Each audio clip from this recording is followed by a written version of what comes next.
কঠিন প্রশ্ন। আপনাকে একটা কথা বলি, বাংলাদেশ যেই সময়তে স্বপ্ন দেখছে নতুনভাবে গড়ার, 16 বছরের স্রোত চূর্ণ বিচূর্ণ করে দিয়ে বাংলাদেশ যে নতুন করে বাংলাদেশ সাজিয়ে গুছিয়ে এটাকে সাজানো গোছানো কাজ চলছে, এই সময়তেই বাংলাদেশের উপরে কত বহিঃশত্রুরা আক্রমণ করার চেষ্টা করছে না ভাইজান? কত পরিকল্পনা বাংলাদেশকে নিয়ে। এই সময় মুসলমান দুজনই মুসলমান মারামারি করে রক্তাক্ত অবস্থায় 5 জনকে মেরে ফেলেছে। চিন্তা করতে পারছেন? মানে মানুষকে মূর্খ হলে এত বড় মূর্খ হয় যে এই সময়, যে সময় মানুষকে গঠন করার সময়, মানুষ ঐক্যবদ্ধ হওয়ার সময়, সমস্ত মাযহাবী দল বাদ দিয়ে এখন ঐক্য হওয়ার পথ, ওই সময়তে তাবলিগ জামাতেরই 2 গ্রুপ একে অপরকে মেরে টুঙ্গিতে 5 জনকে মেরে ফেলেছে, 100 জন প্রায় আহত হয়েছে। একসঙ্গে ঘটনা। তার পরের দিন, এটা হচ্ছে চিল্লা গ্রুপের সমস্যা, ওই যে চিল্লা দেয় চিল্লা, পরের দিনই বাংলাদেশে আর একটা নিউজ হিল্লা চললো না ভাইজান? মানে আগের দিন ছিল চিল্লা পার্টি আর পরের দিন হলো হিল্লা পার্টি। গোটা পশ্চিমা বিশ্ব থেকে শুরু করে সমস্ত মিডিয়া, ইসলাম বিদেশি মিডিয়াগুলো হাসছে, দেখো মসজিদের মধ্যে আকাম করেছে, দেখো মুসলমানকে মেরে রক্তাক্ত করে দিয়েছে। এটা লজ্জাজনক বিষয়। আমার দাবি করছে নাকি শহীদ হবে কিনা। সহিহ বুখারী কিতাবুল ঈমান হাদিস নম্বর 31, আহনাফ ইবনে কায়েস রাহিমাহুল্লাহ, বিখ্যাত একজন তাবিঈ, উনি বলছেন যে জঙ্গে সিফফিন বোঝেন? সিফফিনের যুদ্ধ কার সঙ্গে কার হয়েছিল? মুয়াবিয়া রাদিয়াল্লাহু তাআলা আনহু এক পক্ষ, আর এক পক্ষ আলী বিন আবি তালিব, দুটো মুসলিম দল। ওই যে আমি যখন ওই যুদ্ধের জন্য যাচ্ছিলাম তখন আমাকে বলা হলো কোথায় যাচ্ছ? বলছে আলী বিন আবি তালিবের দলে হয়ে আমি মুয়াবিয়ার বিরুদ্ধে যুদ্ধ করতে যাচ্ছি। তখন বলা হলো তুমি যদি তাদের বিরুদ্ধে যদি অস্ত্র ধারণ করো কোনো মুসলমান ভাইয়ের দিকে, তাহলে উভয়ের পরিণামই জাহান্নাম হবে। একজন মুসলমান যদি একজন মুসলমানকে হত্যা করে, পরিণাম কি? শহীদ, জাহান্নাম। কোন মুসলমান যদি ইচ্ছা করে একজন মুসলমানকে যদি হত্যা করে, তার থাকার জায়গায় জাহান্নাম। সহিহ বুখারীতে একাধিক হাদিস, যে দুনিয়ার মধ্যে সব চাইতে বড় বড় সিন গুনাহ হচ্ছে 3টা। আশরাকু বিল্লাহ, আল্লাহর সঙ্গে শিরিক করা, কাতলুন নাফস, কোন মানুষকে হত্যা করা, মুমিন ব্যক্তিকে যদি হত্যা করেন, এটা শিরকের পরপরেই এই পাপটা হচ্ছে সবচেয়ে বড় পাপ, চিরস্থায়ী জাহান্নাম, ক্ষণস্থায়ী না। জামে তিরমিজির হাদিস 2117 নম্বর, আল্লাহ নবী বলছেন গোটা দুনিয়ার সমস্ত আসমানবাসী সমস্ত ফেরেশতা মানুষ মিলে যদি একজন মুসলমান মুমিনকে যদি হত্যা করে, আল্লাহ এই সমস্ত আসমানবাসী ফেরেশতা আর মুমিনদেরকে আল্লাহ ধ্বংস করে দিতে চান। একটা মুমিনের মূল্য কত দেখেছেন? আচ্ছা, কাবার দাম বেশি না একটা মুমিনের দাম বেশি? কাবার দাম বেশি না মুমিনের রক্তের দাম বেশি? মুসলমান এটাই জানেন না। আরে কাবার চাইতে মুসলমানের রক্তের দাম বেশি। সেই মুসলিমের হাদিস যে কাবার চাইতেও একজন মুসলমান, প্রকৃত খাঁটি মুসলমান মুমিনের রক্তের দাম আল্লাহর কাছে অনেক বেশি। কিন্তু দেখেন 2 গ্রুপ মারামারি করছে, এরা নাকি তাবলীগ করে, নিজেই জাহেল। ওই ইসলাম একজন কাকে কিভাবে শিখাবে? অনেকে বলে যে ভাই আপনার তাবলীগ জামাতের বিরুদ্ধে কেন বলেন? কেন তাবলীগ জামাতের বিরুদ্ধে বলেন? ও তো ভালো কাজই করছে। আর আপনাদের রংপুরের আছে একজন, কি বলেন তো রংপুরেরটা, রংবাজ হুজুর, হ্যাঁ, ও বলছে যে তাবলীগ জামাত হচ্ছে সবচেয়ে ইনোসেন্ট, নিরীহ প্রাণীর, সব নিরীহ প্রাণী মানুষকে মেরে ফেলে। বলেছিল ভাই যে তাবলীগ হচ্ছে সবচেয়ে নিরীহ মানুষ, অথচ এরাই আরেকজন উপরে আক্রমণ করে মাঝে মধ্যেই এই হত্যাযজ্ঞ চলছে, মুসলমান রক্ত নিয়ে খেলছে। আশ্চর্য! শহীদ না, দুজনে জাহান্নামে যাবে। আল্লাহ নবী বলছেন কিয়ামতের একটা আলামত যে দুজনকে হত্যা করে জাহান্নামে যাবে। কেন? কারণ যে মারা গেছে সেও হয়তো তার মুমিন ভাইকে হত্যার জন্য প্রস্তুতি নিয়েছিল, সে পারেনি বিধায় সে মারা গেছে।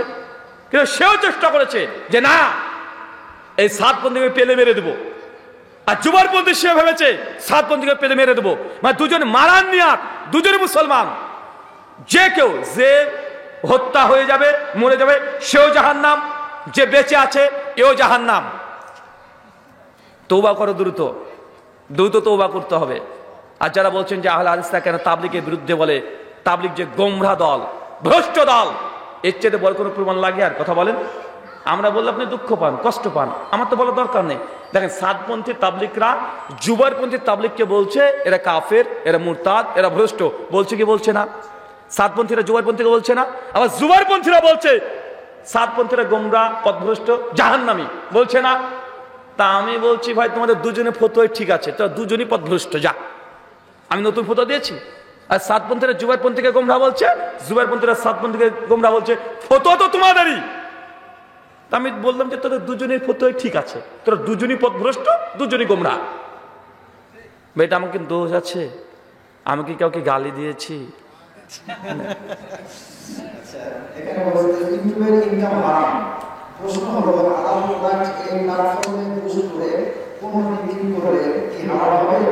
ইউটিউবের ইনকাম হালাল না হারাম? তারপরে কি বললেন দ্বিতীয় প্রশ্নটা?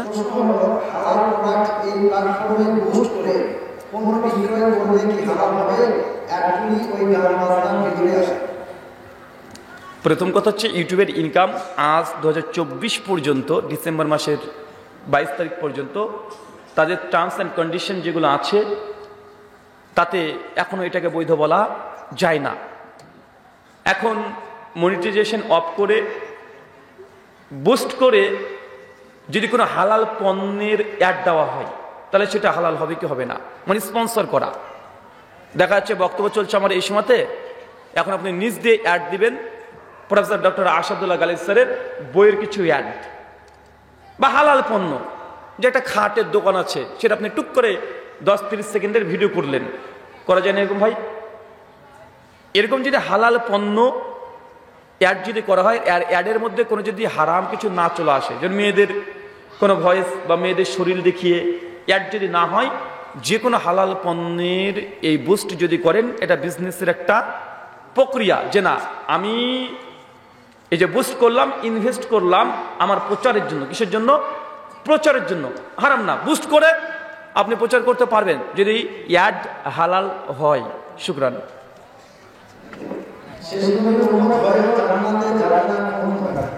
কি বলেন? শেষ নবী? ও, শেষ নবীর উম্মত হয়ে জান্নাতে যাবে না কোন ব্যক্তি? অনেকগুলো ক্যাটাগরি আছে, তার মধ্যে হচ্ছে নবীর উম্মাত কিন্তু মুনাফিকি করেছে। কি করেছে? আকীদাতের মুনাফিক, মুখে বলেছে মুসলমান কিন্তু মুনাফিকি করেছে, এরা জান্নাতে যাবে না, চিরস্থায়ী জাহান্নাম। কোথায় কথা বলেন? চিরস্থায়ী জাহান্নাম। 2, যারা শিরিকে আকবার করেছে, বড় শিরিক করেছে, তারা চিরস্থায়ী জাহান্নাম। 3, যারা বিদাতে কুবরা, বড় বিদাত, আকীদাতান বিদাত করেছে, তারা কখনো জাহান্নামে জান্নাতে যাবে না। আর যারা গুনাহে কাবিরা করেছে, মদ খেয়েছে, গাঁজা খেয়েছে, এগুলো করেছে, এরা জাহান্নামে যাবে, কিন্তু চিরস্থায়ী তারা জাহান্নামী নয়। কথা বুঝতে পারলেন? দেখছে একজন ব্যক্তি নামাজ, রোজা, হজ, যাকাত সব করে, কিন্তু হারাম কাজও করে, বিড়ি খায়, সিগারেট খায়, জর্দা খায়, গীবত করেছে, পাপ করেছে, তাহলে এই ব্যক্তিগুলো জাহান্নামে যাবে, এই কথা ঠিক, কিন্তু চিরস্থায়ী জাহান্নাম না। কি বললাম? চিরস্থায়ী জাহান্নাম না। একদিন জাহান্নাম থেকে ইনশাআল্লাহ আল্লাহর রহমতে, নবীর শাফাআতে পেয়ে একদিন না একদিন তারা জান্নাতে প্রবেশ করবে। তবে জান্নাতে যখন ঘোরাফেরা করবে, শেষে মানুষ, জান্নাতি মানুষগুলো তাকে দেখে চিনতে পারবে যে হচ্ছে জাহান্নামী, ওকে জাহান্নামী বলেই ডাকবে। যেমন একজন মানুষ এলাকাতে চুরি করেছিল, ডাকাতি করেছিল, 5 বছর জেলে ছিল, জেল খেটে বাড়িতে এসেছে, এখন আপনারা কি বলেন? ওকে আসামি বলেন না? আসামি। তো এই কোয়ালিটির মানুষরা জান্নাতে ঘুরে বেড়াবে, মানুষ থেকে জাহান্নামী বলেই ডাকবে। শুকরান, জাযাকাল্লাহ খায়রান, বারাকাল্লাহ ফিক।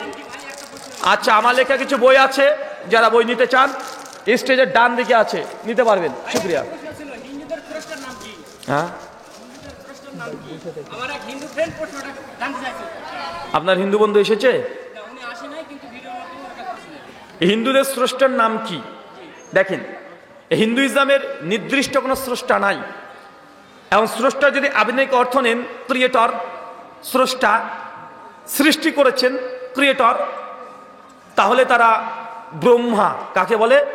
ব্রহ্মা হচ্ছে সৃষ্টিকর্তা, আর বিষ্ণু উনি হচ্ছে পালন কর্তা, মহেশ্বর উনি হচ্ছেন সংহারকর্তা, মানে ধ্বংস করবে। মানে একক ব্যক্তির কোনো পাওয়ার নেই, কথা বুঝতে পারলেন? ব্রহ্মা উনি শুধু সৃষ্টি করতে পারেন, ধ্বংস করতে পারেন না। হিন্দু মেথোলজি অনুযায়ী, তাদের থিওলজি অনুযায়ী বিষ্ণু শুধু প্রতিপালন করতে পারবে, নতুন কোনো সৃষ্টি করতে পারবে না। তাই তাদের নির্দিষ্ট কোনো স্রষ্টা নেই। তারা মূলত হিন্দুরাও ট্রিনিটি কনসেপ্টে বিশ্বাস করে, যেমন খ্রিস্টানরা পিতা পুত্র পবিত্র আত্মাতে বিশ্বাস করে, ঠিক একইভাবে হিন্দু দাদাদের মধ্যেও এই ট্রিনিটি কনসেপ্ট, ত্রিত্ববাদ, ত্রিমূর্তি, এই কনসেপ্ট পাওয়া যায়। ব্রহ্মা বিষ্ণু মহেশ্বর তিনজন মিলে তারা এক মনে করে। কিন্তু প্রকৃতপক্ষে সনাতন শাস্ত্র যদি দেখা যায়, তাহলে স্রষ্টা প্রসঙ্গে যে জ্ঞান আমরা পাই, তাতে এই ত্রিত্ববাদ বা ট্রিনিটি এটা সঠিক বিশ্বাস নয়। ঋগ্বেদ মণ্ডল নম্বর 1 সূক্ত নম্বর 164 মন্ত্র নম্বর 46 স্বয়ং স্রষ্টা বলছেন, ইক্কাম সাদ বিপ্রা বহুদা বদন্তি, বল স্রষ্টা একজন, ঈশ্বর তিনি একজন। সেই ঈশ্বরকে জ্ঞানীরা অনেক নামে ডেকে থাকেন। অনেকগুলো নাম বলতে বলতে ব্রহ্মা বিষ্ণু মহেশ্বর এগুলো ঈশ্বরের নাম, কিন্তু আমাদের হিন্দু দাদারা ভুল করে এগুলোকে এক একজন পার্সন বিং করে নিয়েছে। কথা বুঝতে পারলেন? যেন আল্লাহ একজন, আল্লাহর নাম কতগুলো? 99-এর বেশি। আর রহমান, আল করিম, তো এক একটা নামকে হিন্দু ভাইরা মনে করলেন কি, যে এক একটা নাম মানে এক একটা আলাদা বিং, আলাদা স্রষ্টা, আলাদা ব্যক্তিত্ব, আলাদা পার্সোনালিটি, মানে এই তারা ভাগ করে নিয়েছে। এবং ভাগ করতে করতে করতে করতে 33 কোটি পর্যন্ত ঠেকিয়ে দিয়েছে। এখন 33 কোটি মানে কি? 33 কোটি মানে কি 33 প্রকার, না 33 সংখ্যায় কোটি? আচ্ছা, 33 কোটি মানে প্রকার, এ কথা সঠিক নয়। 33 কোটি বলতে 33 কোটি বোঝানো হয়। একাধিক প্রমাণ আছে, একাধিক অনেক প্রমাণ আছে। এখন মূল কথা, তাহলে কোন স্রষ্টার উপাসনা করব? এত 33 কোটি দেবদেবতা, আমরা বলি একটাই কথা ভাই, একজন ঈশ্বরের উপাসনা করেন, একজনের বন্দনা করেন, এটাই সত্য পথ, এটাই মুক্তির পথ। শ্রীকৃষ্ণজি ভাগবত গীতা অধ্যায় নম্বর 9 শ্লোক সংখ্যা 23 এবং 24-এর দুটো মন্ত্র তিনি বলছেন অর্জুনকে লক্ষ্য করে, সনাতনী দিদি ভাই তাদেরকে লক্ষ্য করে তিনি বলছেন, ইয়াপি অন্য দেবতা ভক্তি যে জানান্তে শ্রদ্ধানিতা তে অপি মম বকন্তি যে জানান্তে অবাদি পূর্বকাম। হে অর্জুন, যারা সত্য ঈশ্বরকে ছেড়ে দিয়ে অন্য দেবতাহা, অন্য অন্য দেবদেবতার পুজো অর্চনা করে, সে ব্যক্তি কখনোই স্বর্গ লাভ করতে পারবে না। কারণ সে যে কর্মটা করছে, উপাসনা করছে, অবাধি পূর্বকম, মানে শাস্ত্র বিধি উল্লঙ্ঘন করে। এই শ্লোকে শ্রীকৃষ্ণ বলছে যে অনেক দেবতা, লক্ষ্মী, কালী, দুর্গা, সরস্বতী, এদের পুজো করে সে কখনোই স্বর্গে যেতে পারবে না। শ্রীমদ্ ভাগবত গীতা অধ্যায় নম্বর 9 শ্লোক সংখ্যা 23-24-এর কমেন্টারি ব্যাখ্যা তাৎপর্যে প্রভুপাদজি তিনি ব্যাখ্যা করতে গিয়ে লিখেছেন, স্বয়ং শিবকে কেউ যদি স্রষ্টার চেয়ে বড় মনে করে, সেও নরকে যাবে, কখনো বৈকুণ্ঠ ধামে যেতে পারবে না। বৈকুণ্ঠ ধাম মানে স্বর্গের সবচেয়ে উঁচু জায়গা, মানে স্বর্গের বাইরে আর উঁচু লেভেল তাদের নিকটে, মানে মোক্ষ লাভ করতে পারবে না। এই মন্ত্র আলোকে দেবতা পুজো করা নিষিদ্ধ। লক্ষ্মী, কালী, দুর্গা, সরস্বতী, ভগবতী, মনসা, জগদ্ধাত্রী, শিব, গণেশ, কার্তিক যত আছে, একজনের পুজো করতে পারবেন না। কার পুজো করতে হবে? শ্রীমদ্ ভাগবত গীতা অধ্যায় 7 শ্লোক সংখ্যা 17-র প্রথম অংশ, একই ভক্তির বিশেষাতে, শুধুমাত্র একজন ঈশ্বর উপাসনা করো, একজনের বন্দনা করো, যদি করো তবেই তুমি বুদ্ধিমান। মানে যে এক ঈশ্বর উপাসনা করে সে বুদ্ধিমান। শ্রীমদ্ ভাগবত গীতা অধ্যায় 18 শ্লোক সংখ্যা 66, সর্বধর্মাম পরিত্যাজা মামেকাম শরণং ব্রজা, সমস্ত ধর্মকে ত্যাগ করে দাও, মামেকাম এক ঈশ্বরকেই, শরণং ব্রজা তার কাছেই নিজেকে সমর্পণ করে দাও, তারই কেবলমাত্র ভজনা করো, তবেই তুমি মোক্ষ লাভ করতে পারবে। এখন এই ঈশ্বরের পরিচয় কি, কিভাবে বুঝবো কোনটা ঈশ্বর? এই কথা গীতাতে লেখা আছে। শ্রীমদ্ ভাগবত গীতা অধ্যায় 10 শ্লোক সংখ্যা 3, ইয়ামাম আজামানাদিম চ বিত্তলোক মহেশ্বরাম আসাম্মুরা সুমিতেষু সর্বপাপে হি প্রমুচ্ছাতে। অর্জুন, তুমি ওই ঈশ্বরের উপাসনা করো যে ঈশ্বর ইয়ামাম আজাম অনাদি। আজাম মানে যে কখনো জন্মগ্রহণ করেনি, অনাদি যে কখনো মৃত্যুবরণ করে না। সর্বপাপে হি প্রমুচ্ছতে, এই ঈশ্বর তোমাদের সমস্ত পাপ থেকে পরিত্রাণ দান করতে পারবে। মানে কোন ঈশ্বর মানুষের পাপ থেকে পরিত্রাণ দান করে স্বর্গ দিতে পারে? যে ঈশ্বর কখনো জন্মগ্রহণ করেনি, যে মৃত্যুবরণ করেনি। এখন বলেন তো, শ্রীকৃষ্ণজি তিনি জন্মগ্রহণ করেছে কি করেনি? করেছে। দেবকীর ঘরে জন্মগ্রহণ করেছে, বাসুদেব পিতা তার। ভাগবত মহাভারত স্পষ্ট লেখা আছে, বিষ্ণু পুরাণে আছে, হরিবংশ পুরাণে আছে। দেখা যায় তার পিতার নাম, তার জন্ম কংস তার মামা, জেলখানাতে জন্ম, তাকে হত্যা করা হয়েছে, তীর নিক্ষেপ করে হত্যা করেছে, ঈশ্বরকে মেরে ফেলেছে। বিষ্ণু পুরাণে আছে শ্রীকৃষ্ণকে হত্যা করা হয়েছে, তার পায়ে তীর লেগেছে, তিনি তার দরুন রক্ত করতে করতে তিনি মৃত্যুবরণ করেছে। তার রামচন্দ্র কি ঈশ্বর? তার রামচন্দ্রতে জন্মগ্রহণ করেছে, তার পিতার নাম দশরথ, কৈকি রাজ্যের পুত্র বলা হয়। তার মা আছে, তার বাবা আছে, স্বয়ং রামচন্দ্র নিজেরই সন্তান আছে লবকুশ। রামচন্দ্র নিজে মৃত্যুবরণ করেছে। রামচন্দ্রের স্ত্রী সীতা, সে মৃত্যুবরণ করেছে, পাতালে চলে গেছে, কেবল আগুনে পুড়তে পুড়তে নিচে পাতালে নেমে গেছে। অনেকগুলো হিস্ট্রি আছে। তারপরে বোঝা গেল শ্রীকৃষ্ণ শ্রী রামচন্দ্র এরা ঈশ্বর ন। যিনি ঈশ্বর হবেন তার প্রধান বৈশিষ্ট্য আজাম অনাদি, তিনি কখনো জন্মান না, কখনো মৃত্যুবরণ করে না। মুসলমানের যে আল্লাহকে বিশ্বাস করে, আল্লাহকে ছেলে আছে, আল্লাহর মেয়ে আছে, আল্লাহ কখনো জন্মগ্রহণ করেছে, আল্লাহ কি কখনো মারা গেছে? ভাই বলেন তো, ঈশ্বর কি জন্মগ্রহণ করে? দেখা একটা 5 বছর 7 বছর ছেলে আছে, ওই স্কুলে 2 দিন যায়নি, শিক্ষক বলছে কি ব্যাপার রে, স্কুলে আসিস নি কেন তুই 4 দিন? তখন বলছে যে স্যার আমি স্কুলে আসিনি এই জন্য যে আমাদের পাশের গ্রামে একটা ভগবান জন্মিয়েছে, বা একটা ভগবান ছিল মারা গেছে। বা ভগবান জন্মায়, ভগবান মারা যায়। তাই উদত্ত আহ্বান স্রষ্টাকে চিনেন, স্রষ্টাকে এটা বুঝেন। 30 দিন 1 মাস কেটে যেত, কাটতো না ভাইজান? কিন্তু আজকে আপনি হাতের মুঠে সবকিছুই আপনি দেখছেন যে ইন্ডিয়াতে কি ঘটছে, কিভাবে তারা চিন্তা ভাবনা করে, কিভাবে তারা পোশাক পরছে, কিভাবে তারা কথা বলছে, সবগুলো বাংলাদেশে বসে আপনারা তাৎক্ষণিক সেলেখা কপি করছেন না ভাইজান? আরে বাংলাদেশিরা কি করছে, এটা ইন্ডিয়ার অনেক জায়গাতে কপি করছে। মানে মানুষের চিন্তা চেতনা আদর্শ প্রত্যেকটা এখন মিশ্রিত হয়ে গেছে। আর এর মধ্যে আমরা বিপদে পড়ে গেছি ধার্মিকরা। কেন বিপদে পড়ে গেছি? কারণ আধুনিক যে আইডিওলজির চিন্তাধারা, এটা বাহ্যিক দিক থেকে এত চমৎকার, এত সুন্দর যে আমরা ধার্মিকরা আমাদের ধর্মের যে থিওলজি বা বিশ্বাস বা আকীদা মানুষের কাছে যখন বুঝাতে যাই, তখন আমাদেরকে বলে যে তোমাদের এই ধার্মিকরা বা ধর্ম এটা খুব পুরাতন মানুষদের জন্য, এটা আজকের আধুনিক যুগে চলে না। ভাই বলে কি বলে না কথা বলেন? মানে আধুনিক যুগে যে স্রোত চলছে, ধর্মগুলোকে এখন বলে সেকেলে, এটা 60 বছর বয়স হয়ে যাবে তারপরে করা দরকার। ইয়াং তরুণ যারা জেনারেশন আছে তাই ধর্ম পালন করার দরকার নেই, প্রয়োজন নেই। মানুষের মধ্যে এরকম একটা চিন্তা চেতনা প্রবেশ করে দিয়েছে। একটা মিসাল দিই, একটা উদাহরণ দিই, বুঝতে পারবেন। চাচা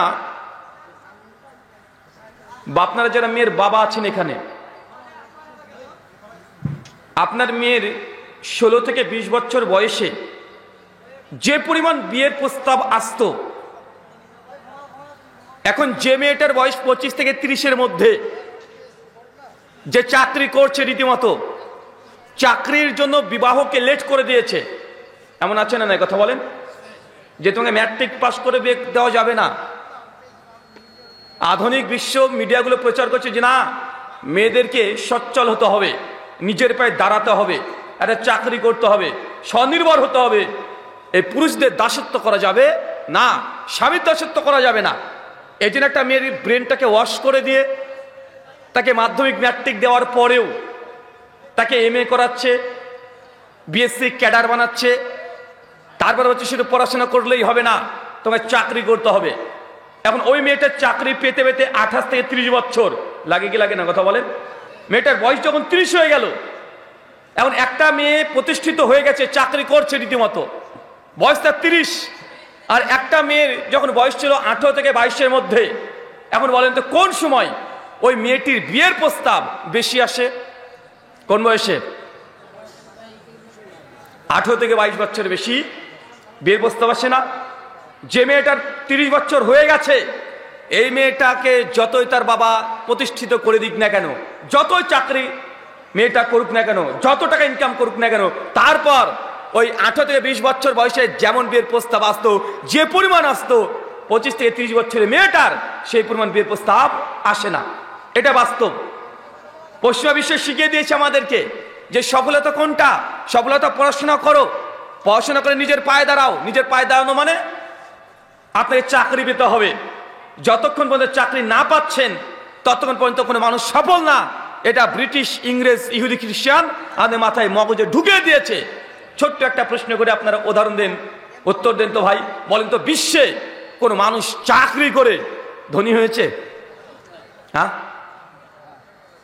চাকরি করে কেউ ধনী হতে পেরেছে আজ পর্যন্ত? না। আরে ধনী তো তারাই যারা ব্যবসা করে। কি করে? ব্যবসায়িকরা। আপনাদের বাংলাদেশে অনেক বড় বড় ব্যবসায়ী আছে, সরকার কারা চালায়? চাকরিজীবী না ব্যবসায়িকরা? আরে সরকার ব্যবসায়িকদের কাছে গিয়ে হাত পাতে যে 500 কোটি টাকা ধার দেন, 100 কোটি টাকা ধার দেন, 50 কোটি টাকা ধার দেন, করে না ভাইজান? আরে দেশের সরকার তারাও বড় বড় বিজনেসম্যানের দিকে কি করে? হাঁ করে বসে থাকে। তাদের ভয়ে কোনো কথা সরকার বলে না।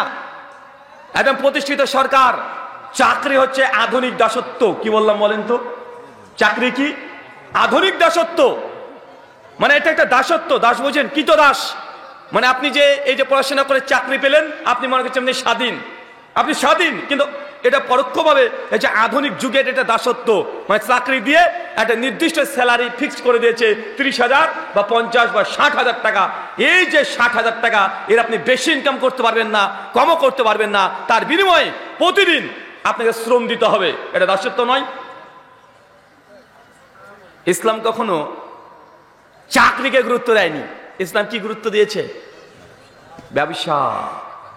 সমস্ত নবী এবং রাসূলগণ তারা ব্যবসা করেছে। সহিহ বুখারী 2072 নম্বর হাদিস, আল্লাহর নবী, শ্রেষ্ঠ নবী, পৃথিবীর শ্রেষ্ঠ মানুষ, তিনি বলছেন যে পৃথিবীতে এমন কোন নবী রাসূল নাই আল্লাহ যাকে দিয়ে ছাগল চড়িয়ে নেননি। কি চড়িয়েছে বলেন তো ভাইজান? ছাগল চড়িয়ে নেননি। নবী ইব্রাহিম, দাউদ, সুলাইমান, ইউনুস, ইউসুফ, ইউসা, ইয়াকুব, যার নাম জানেন, আল্লাহ নবী বলছেন প্রত্যেক নবীকে দিয়ে আল্লাহ ছাগল চড়িয়ে নিয়েছে। তাই ছাগল চড়িয়েছে। সাহাবীরা বলছেন, ইয়া রাসূলুল্লাহ, আপনিও ছাগল চড়িয়েছেন? নবী আলাইহিস সালাম বলছেন, জি হ্যাঁ, আমিও ছাগল চড়িয়েছি কুরাইশদের এক কিরাতের বিনিময়ে। মানে কিরাত মানে কারেন্সি, সে সময় টাকা। এক কিরাতের বিনিময়ে।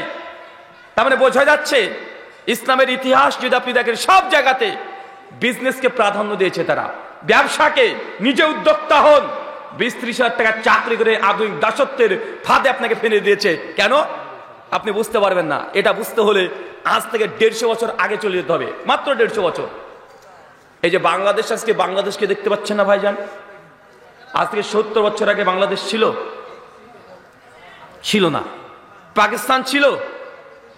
চাচা এখানে 70 বছর বয়স কার কার আছে? একটু হাত তোলেন তো। 50-এর উপরে দেখি তো, হাত তোলেন। 50-এর উপরে বয়স কার? হাত তোলেন। আরে তোলেন। আপনাদের 50 হয় নাই? চাচা হয় নাই? আরে 2 হাত তোলেন যাদের 50-এর উপরে বয়স। মাশাআল্লাহ, অনেকে আছে, হাত নামিয়ে দেন। আচ্ছা, আজ থেকে 70 বছর আগে বাংলাদেশ ছিল পৃথিবীতে? পাকিস্তান ছিল? আফগানিস্তান, কাশ্মীর, নেপাল, ভুটান কিচ্ছু ছিল না। একটাই দেশ ছিল, অখণ্ড ভারত। ছিল কি ছিল না? অখণ্ড ভারত। চাচা আমরা ভুলে গেছি, ভারতবর্ষে মুসলমানরা 800 বছর ক্ষমতায় ছিল। কত বছর? 1-2 বছর নয়, 100-200 বছর নয়, প্রায় 800 বছর ক্ষমতায় ছিল। ভারতে মুসলমানরা রাজত্ব করেছে। তারাই রাজা ছিল, তারাই বাদশা ছিল। আমাদের 3-4 পুরুষ যদি পিছনে চলে যান, দেখবেন আমাদের রক্তে মানুষ যারা ছিল তারা প্রত্যেকেই রাজা, বাদশা, দেশের শাসক, ক্ষমতায় তারাই ছিল। সেই সময় মুসলমানরা বিজনেস করত, কুটির শিল্প ছিল, সেই সময় নীল চাষ করত, ব্যবসা করত, বাণিজ্য করত। যখন ব্রিটিশরা ভারতের মধ্যে যখন প্রবেশ করে, সেই সময় দেখছে বাপরে বাপ, এরা নিজে হাতে এইসব জমিকে ফসল ফলাচ্ছে, নিজেই বিজনেস করছে। ডিরেক্ট একজন কৃষক মাঠ থেকে ফসল তুলে দিয়ে বড় বড় কোম্পানিকে বিক্রি করে দিচ্ছে।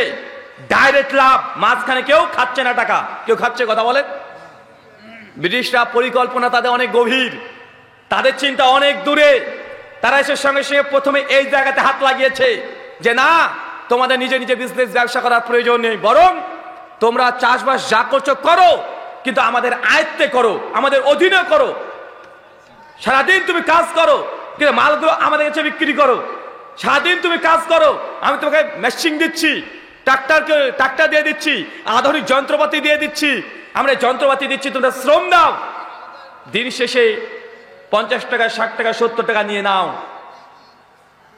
আপনি 50-60 টাকার জন্য সেই সময় আমাদের পূর্বপুরুষরা কি করেছিল?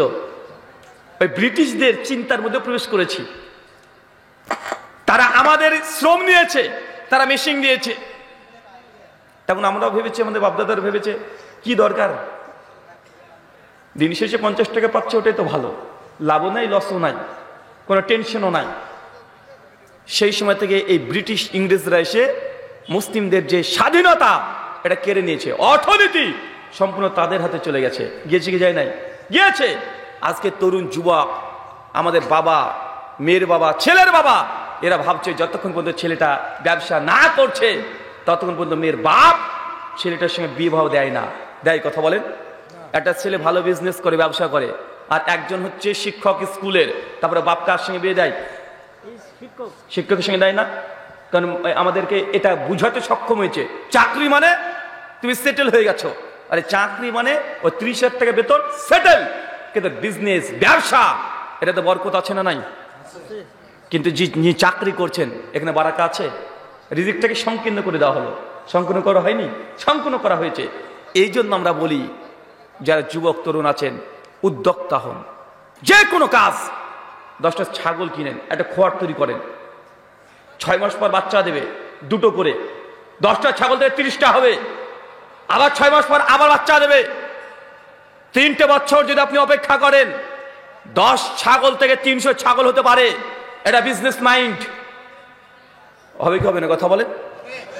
ইনভেস্টর কম, কিন্তু আল্লাহ সুবহানাহু ওয়া তাআলার পক্ষ থেকে বারাকা আসবে ইনশাআল্লাহ। তাই মুসলিমদেরকে আবারও ফিরে যেতে হবে ব্যবসাতে। সফলতা দুনিয়ায় যদি পেতে চান, চাকরি নয়, বিজনেসের দিকে মনোযোগ দেন। কথা কি বুঝতে পারলেন? মুসলিমরা যতক্ষণ পর্যন্ত নিজে হাতে অর্থনীতিকে নিয়ে না আসতে পারবে, যতক্ষণ নিজে উপার্জন করবে, নিজেই তার মালিক না হবে, ততক্ষণ পর্যন্ত গোটা বিশ্ব জগতে ইহুদিরা আপনাদের উপরে রাজত্ব করবে। এগুলো আপনারা বুঝতে পারবেন খুব কম, খুব কম বুঝতে পারবেন। কেন জানেন? কেন আমরা অতদূর চিন্তা করি না, অতদূর চিন্তা করি না। ছোট্ট একটা উদাহরণ দিয়ে বুঝতে পারবেন। চাচা, আপনার যে পকেটে টাকা আছে, টাকা আছে না? টাকাই তো বলেন, আমরা রুপি বলি, আপনারা টাকা বলেন। আচ্ছা বলেন তো, টাকাটা মালিককে? বাহ, চমৎকার উত্তর, মাশাআল্লাহ। টাকার মালিক আল্লাহ। দলিল কোরআনে আছে, সূরা বাকারার 3-4 নম্বর আয়াত, যে আল্লাহ সুবহানাহু ওয়া তাআলা রিজিক থেকে দান করো, মানে আল্লাহ তো দিয়েছে আমাদের রিজিক, টাকাটা। গোটা সৃষ্টিরই মালিক আল্লাহ। তারপরে এই দুনিয়াতে যে টাকাটা আপনার পকেটে এখন আছে, এই টাকাটা কি আপনার? কার টাকা? তাও আল্লাহ। আমরা মুসলমানরা কত ইনোসেন্ট দেখেছেন, মানে কতটা নরম আমরা দুনিয়াটাকে নিয়ে, মানে অত দূর চিন্তা করতে পারি না। আর এই সুযোগে গোটা সম্পত্তি, সমস্ত কিছু ইহুদি খ্রিস্টানরা দখল করে নিয়েছে। কিভাবে জানেন চাচা? এই যে পকেটের যে টাকাটা, আপনার পকেটে টাকা আছে, এই টাকাটা 1 সেকেন্ডে সাদা কাগজ বানিয়ে দেওয়া যায়। জাদু দিয়ে নয়, ক্ষমতা দিয়ে, পাওয়ার দিয়ে। একবার যদি আপনাকে বলে দেয় রিজার্ভ ব্যাংক যে আপনাদের বাংলাদেশে যে টাকা আছে, সে টাকাগুলোকে বাতিল করা হলো, এ টাকা চলবে না, বলার অধিকার আছে না নাই? কথা বলেন, আছে না নাই? আছে। সঙ্গে সঙ্গে টাকাটা কি হলো? টাকা না সাদা কাগজ? হ্যাঁ, সাদা কাগজ না? আমাদের দেশে প্রথম যখন মোদিজি ক্ষমতায় এসেছিল, আমাদের প্রাইম মিনিস্টার নরেন্দ্র মোদিজি প্রথম যে কাজ করেছে, ইন্ডিয়ার যত টাকা ছিল সব টাকাগুলোকে বাতিল করে দিয়েছিল, একদম বাতিল। ঘরে টাকা আছে, টাকা সাদা কাগজ হয়ে গেল রাতারাতি। চিন্তা করতে পারছেন? টাকা চলবে না, 2000 টাকার নোট বাতিল।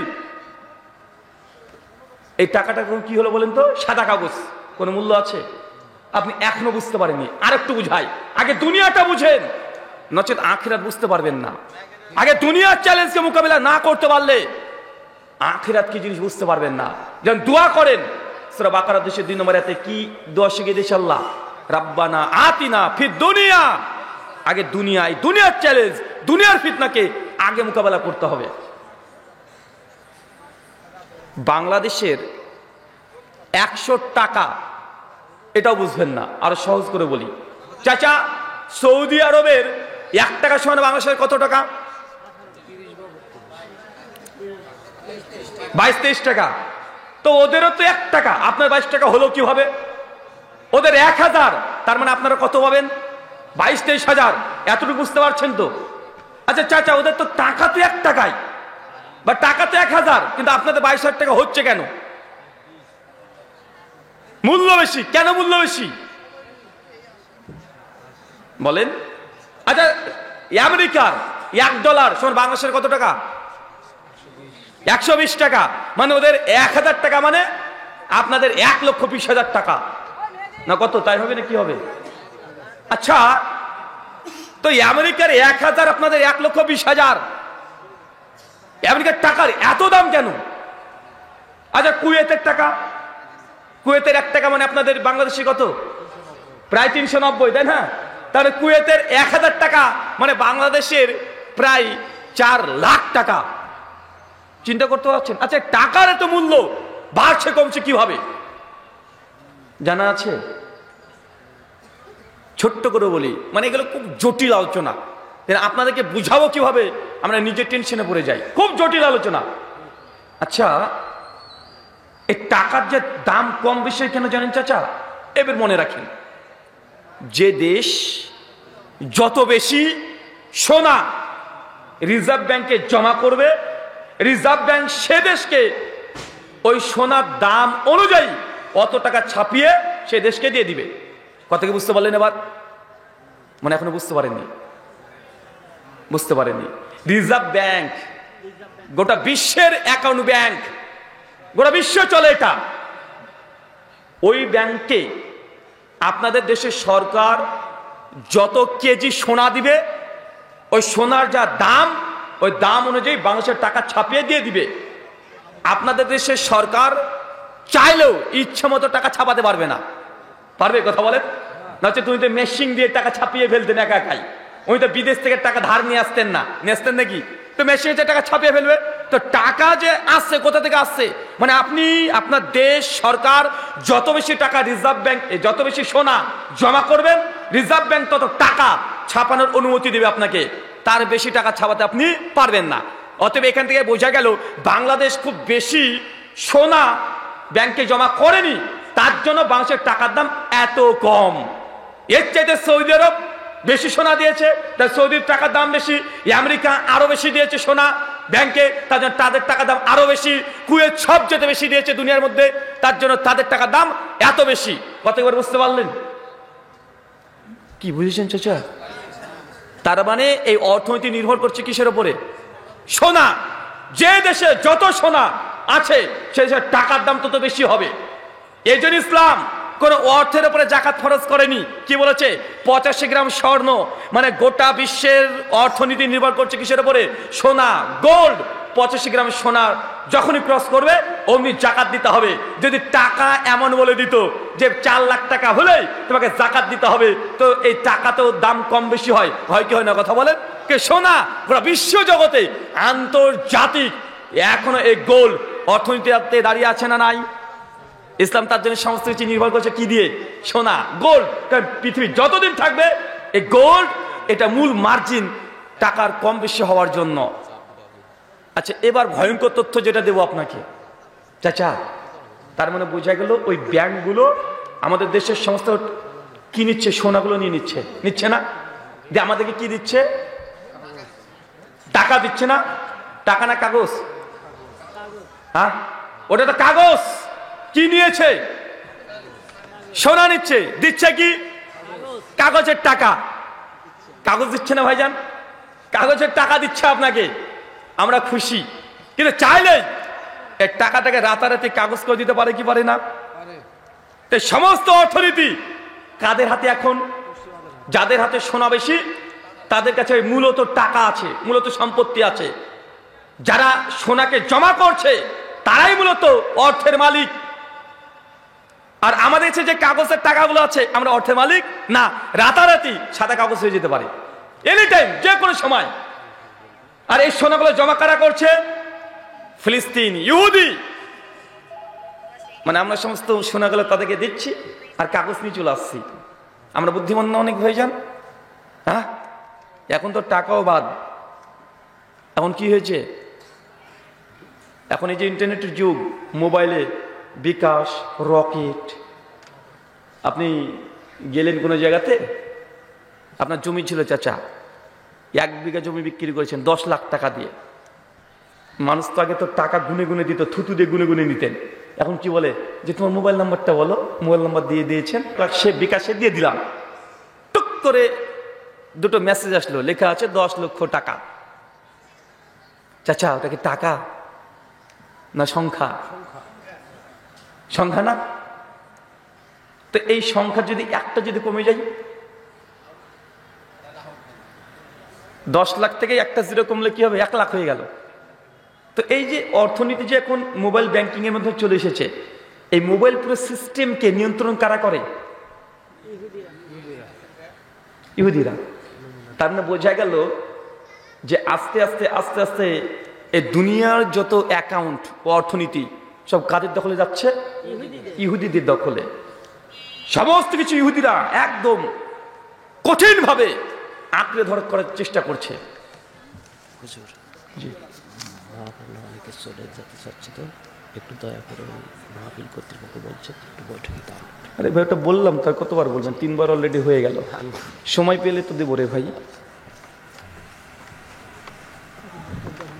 মূল বিষয় হচ্ছে, আমি যেটা আপনাকে বোঝানোর চেষ্টা করছি, দুনিয়ার চ্যালেঞ্জ, ফিতনা আগে বুঝতে হবে। এখন এই পুরো অর্থনৈতিক সিস্টেম চলে এসেছে মোবাইল মানির মাধ্যমে। আর এই গোটা মোবাইল সিস্টেমটাকে, অ্যাকাউন্ট, ব্যাংকিং ব্যবস্থা সবগুলো কোথাকার? ইহুদি খ্রিস্টানদের হাতেই আছে, নিয়ন্ত্রণ তারা করছে। রাতারাতি আপনার মোবাইল এখন দেখছেন যে 10 লক্ষ টাকা আছে, জমি আজকে বিক্রি করলেন, রাতারাতি আপনার এই অ্যাকাউন্টটাকে তারা হ্যাক করতে পারে কি পারে না? ব্লক করে দিতে পারে কি পারে না? স্লো করে দিতে পারে কি পারে না? আপনি ব্যালেন্স মারবেন, পাসওয়ার্ড দিতে যাচ্ছেন, পাসওয়ার্ড চেঞ্জ করে দিতে পারে কি পারে না? পারে কি পারে না বলেন না রে ভাই? পারে তো। তো যদি আপনার পাসওয়ার্ড চেঞ্জ করে টাকাটা তাদের অ্যাকাউন্টে যে ট্রান্সফার করতে পারবে না তারা, তো আমাদের অর্থনীতি এখন কাদের হাতে? সমস্ত কিছু কাদের হাতে? ইহুদিদের হাতে। আল্লাহ সুবহানাহু ওয়া তাআলা মুসলিমদেরকে তুমি হেফাজত করে, সকলে পড়ি আমিন আমিন। আমরা দুনিয়াকে এতটা কিছু মনে করি না। জামে তিরমিজি হাদিস না 2499, আল্লাহর নবী পরিষ্কার ভাই বলে দিয়েছে, এই দুনিয়াটা মুমিনদের জন্য কি? জেলখানা। আর কাফেরদের জন্য কি? জান্নাত। মানে গোটা জান্নাতের মতো তারা যা ইচ্ছা তাই করে বেড়াচ্ছে, যা ইচ্ছা তাই করে বেড়াচ্ছে। ওরা দুনিয়াকে তারা এখন জয় করে ফেলেছে। মুসলমান আমরা জেলখানায় আছি, আমরা সমস্ত কিছু সব সময় করতে পারি না, এটা আপনাকে বুঝতে হবে। আল্লাহ সুবহানাহু ওয়া তাআলা আমাদেরকে দুনিয়ার ফিতনা থেকে তুমি আযাব থেকে রক্ষা করো, সকলে পড়ি আমিন। আলোচ্য বিষয়, যে আমলে জান্নাতে ঘর পাওয়া যায়। চাচা, 3 জন ব্যক্তি দুনিয়াতে থাকা অবস্থায় জান্নাতে ঘর পেয়ে গেছে। দুনিয়াতে জীবিত ছিল, রাস্তাতে চলাচল করতো, কিন্তু তাদের জন্য আল্লাহ জান্নাতে ঘর কনফার্ম করে দিয়েছে। এই 3 জন ব্যক্তির নাম কে বলতে পারবেন? চাচা কি বললেন? মারিয়াম, মাশাআল্লাহ, 1। আর এই স্টেজ থেকে মাওলানা সাহেব কে বলবেন না? বেবি আসিয়া, মাশাআল্লাহ, 3। আবু বকর সিদ্দিক, 4। ওসমান, মাশাআল্লাহ, 5। আলী রাদিয়াল্লাহু তাআলা আনহু, 6। একাই সব বলে দিবেন আপনারা? আমি বললাম 3 জন, চাচা 6 জনের নাম বলে দিয়েছে। চাচাকে যদি জান্নাতে দায়িত্ব দেওয়া তো গোটা পাড়া মানুষকে জান্নাত দিয়ে দিত। কাউকে বাদ দেবো না আমি, যাকে চিনি সবাইকে দিয়ে দিব। আচ্ছা, কেউ পেছন থেকে বলতে পারবেন? আপনি বলতে পারবেন? দাঁড়ান তো দেখি। এই 5 থেকে এবারে টুকলি দিচ্ছে, মনে মনে বলো ভাই, একজন শুনে নিলে তো উত্তর দিয়ে দিবে। বলতে পারবেন? 3 জনের নামই বলতে পারবেন? হ্যাঁ, সুমাইয়া রাদিয়াল্লাহু তাআলা আনহা। আপনি বসেন তো, বসেন, আপনি বসেন। আপনি পারবেন? বয়স কত? মানে 40? মাশাআল্লাহ, আপনি যাই স্মার্ট রে ভাই। ক্যামেরাম্যান ঘোরাও ওনার দিকে, আঙ্কেলের দিকে ঘোরাও। আচ্ছা বলেন তো দেখি। আপনিও বসেন, বসেন, হয়ে গেছে, আমি জানি হয়ে যাবে আপনার। দুজনই প্রথমে ওমরের নাম বলেছে, দুজনকে মনে রেখেছি, কষ্ট পায় না। আপনাদেরকে আবার তুলবো পেছন থেকে। 2 বসে, তুমি হবে না।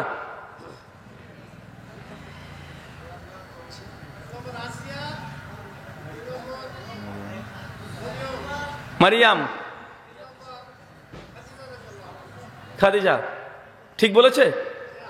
হয়নি না? কি বলছেন, ঠিক বলেছে? হয়নি? তুমি কি বলছো, ঠিক বলেছে উনি? ওই যে ছেলে ঠিক বলেছে না? আলহামদুলিল্লাহ। এই 2 জন যে উত্তর দিয়েছে ঠিক বলেনি, এদের উত্তর একদম ঠিক। ওরা 2 জন ভুল বলেছে। তার মানে বোঝা যাচ্ছে, আপনি 2 জনের নাম বলেন। খাদিজা, আসিয়া, উমর বিন খাত্তাব। ঠিক বলেছে? ফেসবুকে সার্চ করছেন নাকি? গুগল টুগল সার্চ করে দেখছে মনে হয়। আলহামদুলিল্লাহ, একদম উত্তর ঠিক হয়েছে। আপনি গুগল টুগল সার্চ করেননি তো? আবার করেননি তো? আচ্ছা, এই প্রশ্ন এর আগে আমার কোনো আলোচনাতে করেছিলাম, শুনেছিলেন? আচ্ছা আচ্ছা, মানে ঠিকই আছে, আলহামদুলিল্লাহ। এটাও ভালো, এটা ভালো। এই জন্যই যে বক্তব্য শুনে ভুলে যায়নি, মনে আছে। আলহামদুলিল্লাহ, শুকরান। আমরা এরকমই কাস্টমার চাই, যে আপনি যেটা নিয়ে যাবেন কিয়ামত পর্যন্ত যেন মনে থাকে, যেন ভুলে না যান। নচেত আমরা আলোচনা করি, বক্তারা আপনারা শুনেন, কঠিন আলোচনা হলো, বাপরে বাপ কঠিন আলোচনা হয়েছে, কি হয়েছে, কি যে হয়েছে সব ভুলে যায়। বা আছে না, কথা বলেন, সব ভুলে যায়। তো আমি এই বারবার প্রশ্নগুলো আপনাদেরকে করি কেন জানেন? মানে এই প্রশ্ন যখন করব, তখন আপনার ব্রেনের উপরে একটা চাপ পড়বে, নিউরন তখন কাজ করতে শুরু করবে। যত চাপ সৃষ্টি করবে ব্রেনকে, তারপর যে অ্যান্সার বলে দিই, ওই অ্যান্সারটা মৃত্যু পর্যন্ত আপনার ভুলবেন না, এটা গেঁথে যাবে, ভুলবেন না। আচ্ছা বলেন, আঙ্কেল 3 জনের নাম বলে দিয়েছে, বলেছে না? আচ্ছা এবার কেউ বলতে পারবেন আপনারা কি কি নাম বললো? ওমর বিন খাত্তাব 1, 2, খাদিজাতুল কুবরা 3, আসিয়া। মাশাআল্লাহ, 3 জন নাম মনে থাকবে তো এবার ইনশাআল্লাহ? চাচা মনে থাকবে? 3 জন কি পেয়েছে বলেন তো? জান্নাতে আগে থেকে ঘর পেয়ে গেছে, জীবিত থাকা অবস্থায় পৃথিবীতে চলাচল করছে, কিন্তু আল্লাহ নবী মেরাজে গিয়ে তাদেরকে জান্নাতে ঘর দেখে এসেছে, আর আল্লাহ নবী এসে আমাদেরকে খবর জানিয়েছে। চলেন 3 জনের ব্যাপারে সংক্ষিপ্ত আমরা কথা আলোচনা করি। প্রথমের নাম কি বললাম? আসিয়া। চাচা বলেন তো আসিয়াটা কে, পরিচয় কি? ফেরাউনের স্ত্রী। চিন্তা করেন, ফেরাউন তাহলে কত বড় আল্লাহর ওলি ছিল? কি আল্লাহর ওলি ছিল না? কেন রে ভাই? কাফের ছিল, জালেম শাসক। তো উনি যদি কাফের হন, তাহলে উনার স্ত্রী জান্নাতে ঘর পায় কিভাবে রে বাবা? কিভাবে পায়? আমাদের সমাজে ট্র্যাডিশন আছে, পীরের বাচ্চা পীর হবে, আছে না নাই? বলছে আওলাদের রাসূল। আওলাদের রাসূল মানে জান্নাত কনফার্ম, এরকম একটা ভাব নেয় না? নেয়। কিন্তু ইসলাম রক্তের সম্পর্কের 5 পয়সা মূল্য দেয় নাই। ইসলাম যার দাম দিয়েছে তার নাম হচ্ছে ইমান। কি কথা বলেন? ইমান। ফেরাউন যদি সম্পর্কে না জানেন, এক কথায় ফেরাউনের জীবনী জেনে রাখেন, পৃথিবীর সব চাইতে নিকৃষ্ট, পাপী, খারাপ, বদ মানুষ, তার নাম হচ্ছে ফেরাউন। আচ্ছা আপনাদের এলাকাতে তো অনেক মানুষ আছে, আপনার বয়সটা চাচা 70 হয়ে গেল, জীবনে ফেরাউন নামের কোনো মানুষকে দেখেছেন? কেন ফেরাউন নামটা রাখে না কেন রে ভাই? নামটা কি খারাপ? ফেরাউনের নাম রাখে না কেন? মুসলমান রাখলো না ঠিক আছে, হিন্দুরা রাখুক, খ্রিস্টানরা রাখুক, নাস্তিকরা রাখুক, পৃথিবীর কোনো মানুষের নাম ফেরাউন দেখেছেন? আর নাই। মানে নামটাও নাপাক হয়ে গেছে, মানে এত বাজে মানুষ ছিল, তো তার স্ত্রী কি পাবে? জান্নাতে ঘর পাবে। মুসনাদে আবি আলা বিভিন্ন জায়গাতে হাদিস বর্ণনা আছে, সেই সনদে আবু হুরায়রা রাদিয়াল্লাহু তাআলা তিনি বলছেন যে যখন আসিয়া নবী মুসা আলাইহিস সালামের দিন কবুল করলেন, কালেমা যখন পাঠ করলেন, ফেরাউন হচ্ছে শত্রু নবী মুসার। ফেরাউন খবর পেয়ে গেলেন যে তার স্ত্রী নবী মুসার ধর্মকে গ্রহণ করে নিয়েছে। ফেরাউন সঙ্গে সঙ্গে তার সৈন্য সামন্তকে দিয়ে আসিয়াকে প্রতিদিন জেলখানে আবদ্ধ রেখে সকালবেলা 100 আর বিকালে 100, মানে সন্ধ্যায় 100, 200 খানা প্রতিদিন বেত্রাঘাত করত। তার হাতে পায়ে পেরেক দিয়ে খোঁচা দিত। চিন্তা করতে পারছেন কত নির্যাতন করা হয়েছে, কত নির্যাতন! রে একদিন 2 দিন নয়, দীর্ঘদিন ধরে 100 করে বেত্রাঘাত মানে নিজের জেলখানাতে রেখে দিয়েছে ফেরাউন তার নিজের স্ত্রীকে। কিন্তু আসিয়া বারবার একটা কথা আল্লাহ বলতে, আল্লাহ দুনিয়াতে ফেরাউনের এই স্বর্ণের রাজপ্রাসাদের দরকার নেই, দুনিয়ায় কোনো রাজপ্রাসাদ দরকার নেই, আল্লাহ তোমার জান্নাতে আমাদের একটা ঘর দিও। আর আল্লাহ এই দোয়াকে কবুল করে নিয়েছেন। সূরা তাহরিম 66 আয়াত নম্বর 11-তে নবীর মাধ্যমে জানিয়ে দিয়েছেন যে বিবি আসিয়ার ওই দোয়া আল্লাহ গ্রহণ করে নিয়েছেন। তার মানে বুঝতে পারলেন কিসের জন্য বলেন তো তার দোয়াকে কবুল করা হয়েছে? জান্নাতে ঘর কেন পেল? তার জালেম স্বামী নির্যাতন করেছে, প্রতিদিন 100-200 বেত্রাঘাত মেরেছে, তারপরে আসিয়া সবর ধৈর্য ধারণ করেছে। আমাদের মায়েরা দেখেন, বোনেরা দেখেন, আজকে এসেছে, একটু যদি স্বামী 19-20 করে, একটু যদি 19-20 করে, একদম ডাইরেক্ট যে তোমার মতো মানুষের সঙ্গে আমি বলে সংসার করে গেলাম, জীবনে অন্য কোনো মেয়ে হলে তো সংসার করতো না। আছে না, না কথা বলেন? মানে একটু 19-20 অর্জ নাই, একদম ডাইরেক্ট যে 30 বছর ধরে তোমার সঙ্গে সংসার করছি, জীবনে তুমি আমাকে সুখী করলা না। আছে না ভাইজান? যদি জান্নাতে মায়েরা যদি ঘর নিতে চাই, আসিয়ার মতো ধৈর্য সবর হতে হবে। আমার একটা প্রশ্ন মায়েদের কাছে, মা তোমার স্বামীকে ফেরানোর চেয়ে তো খারাপ? আসিয়া যদি তার স্বামীর বিরুদ্ধে প্রতিবাদ না করে, দুনিয়াবি কোনো বিষয়ে সবর ধৈর্য ধারণ করেছে, প্রতিদিন 100 বেত্রাঘাত খেয়েছে, দিনে রাতে বেলে 200, এত সবর এত ধৈর্য, তার বিনিময়ে সে জান্নাতে ঘর পাচ্ছে। তোমার স্বামী প্রতিদিন তোমাকে মারে, তা তো মারে না, আমি জানি তোমার স্বামীটা খুব বদ, খুবই খারাপ, কিন্তু তার মানে এই নয় যে সব সময় অভিযোগ নালিশ করতে হবে। আর একটা হাদিস দেখেন, সে মুসলিমের হাদিস 1812 নম্বর হাদিস। আল্লাহ নবী বলছেন, যখন আমি মিরাজে গেলাম, দেখছি জান্নাতে একটা মেয়ে মানুষ ঘুরে বেড়াচ্ছে, তার নাম হচ্ছে রুমাইসা। কি নাম? চাচা আরো জোরে বলেন। রুমাইসা। পরিচয় বিখ্যাত সাহাবী আবু তালহা। কি নাম চাচা? আবু তালহা। আবু তালহার স্ত্রীর নাম হচ্ছে রুমাইসা, আর তাদের সন্তান নাম হচ্ছে আনাস বিন মালিক। আনাস বিন মালিকের নাম শুনেন নাই? নবীজি 10 বছর খেদমত করেছিল, 10 বছর। আনাস বিন মালিক সব চাইতে নবীর কাছে থাকতে, সব সময় রাস্তাঘাট চলাফেরা সব সময় নবীর পানির কে এগিয়ে দেওয়া সবসময় তিনি করতেন। 3টে নাম মনে থাকলো, এবার যতটুকু শুনছেন মনে রাখেন। 1 আবু তালহা, তার স্ত্রীর নাম কি? রুমাইসা। তাদের সন্তানের নাম কি? আনাস বিন মালিক। আনাস, এতদূর তো বুঝতে পারছেন, ইনিও সাহাবী। সে মুসলিমে বর্ণনা আসছে, আবু তালহাকে আল্লাহর নবী জিহাদের জন্য প্রস্তুতি নিতে বলেছে, যে জিহাদে যেতে হবে। আবু তালহা রেডি, জিহাদে যাবে। কিন্তু যখন যাচ্ছে সেই সময় তার নিজের সন্তান ছোট্ট সোনামণি অসুস্থ, প্রচন্ড অসুস্থ। কিন্তু নবী যেহেতু আদেশ করেছে, তিনি তার অসুস্থ সন্তানকে রেখে জিহাদে বেরিয়ে চলে যাচ্ছে। দীর্ঘ 1.5 মাস পর তিনি বাড়িতে ফিরছেন, আর যেই দিন বাড়িতে ফিরছেন সেই দিনই তার সন্তান মৃত্যুবরণ করেছে। তার স্ত্রী রুমাইসা গোটা প্রতিবেশী সবাইকে বলেছে, শোনেন আমার স্বামী দীর্ঘ 1.5 মাস পর আজকে বাড়িতে আসছে, তার কলিজার টুকরা সন্তান মারা গেছে, তোমাদের কাছে অনুরোধ, আমার স্বামীকে কেউ তার সন্তানের মৃত্যুর কথা বলবে না যতক্ষণ না আমি রুমাইসা জানাচ্ছি। ওরা গ্রাম গ্রাম পাড়া পাড়া সবাইকে বলেছে। গভীর রাত্রিতে যখন আবু তালহা বাড়িতে আসছেন, বাড়িতে নক করেছেন, রুমাইসার প্রস্তুতি আছে, স্বামী আসছে দীর্ঘদিন পর বাড়িতে, অজুর পানিটা আগিয়ে দিয়েছে, অজু করে নামাজে দাঁড়িয়ে গেছে, সুন্দর সুন্দর খাবার রান্না করেছে, খাবার খেতে দিচ্ছে, খাবার খাচ্ছে। আবু তাআলা জিজ্ঞাসা করছে যে আমার ছেলে কেমন আছে? রুমাইসা বলছেন যে তোমার সন্তান তুমি যে অবস্থায় রেখে গেছিলে তার চাইতে আলহামদুলিল্লাহ অনেক ভালো আছে। তার স্বামী আবু তাআলা মনে করলেন যে না, অসুস্থ ছিল, সুস্থ হয়ে গেছে, ভালো আছে।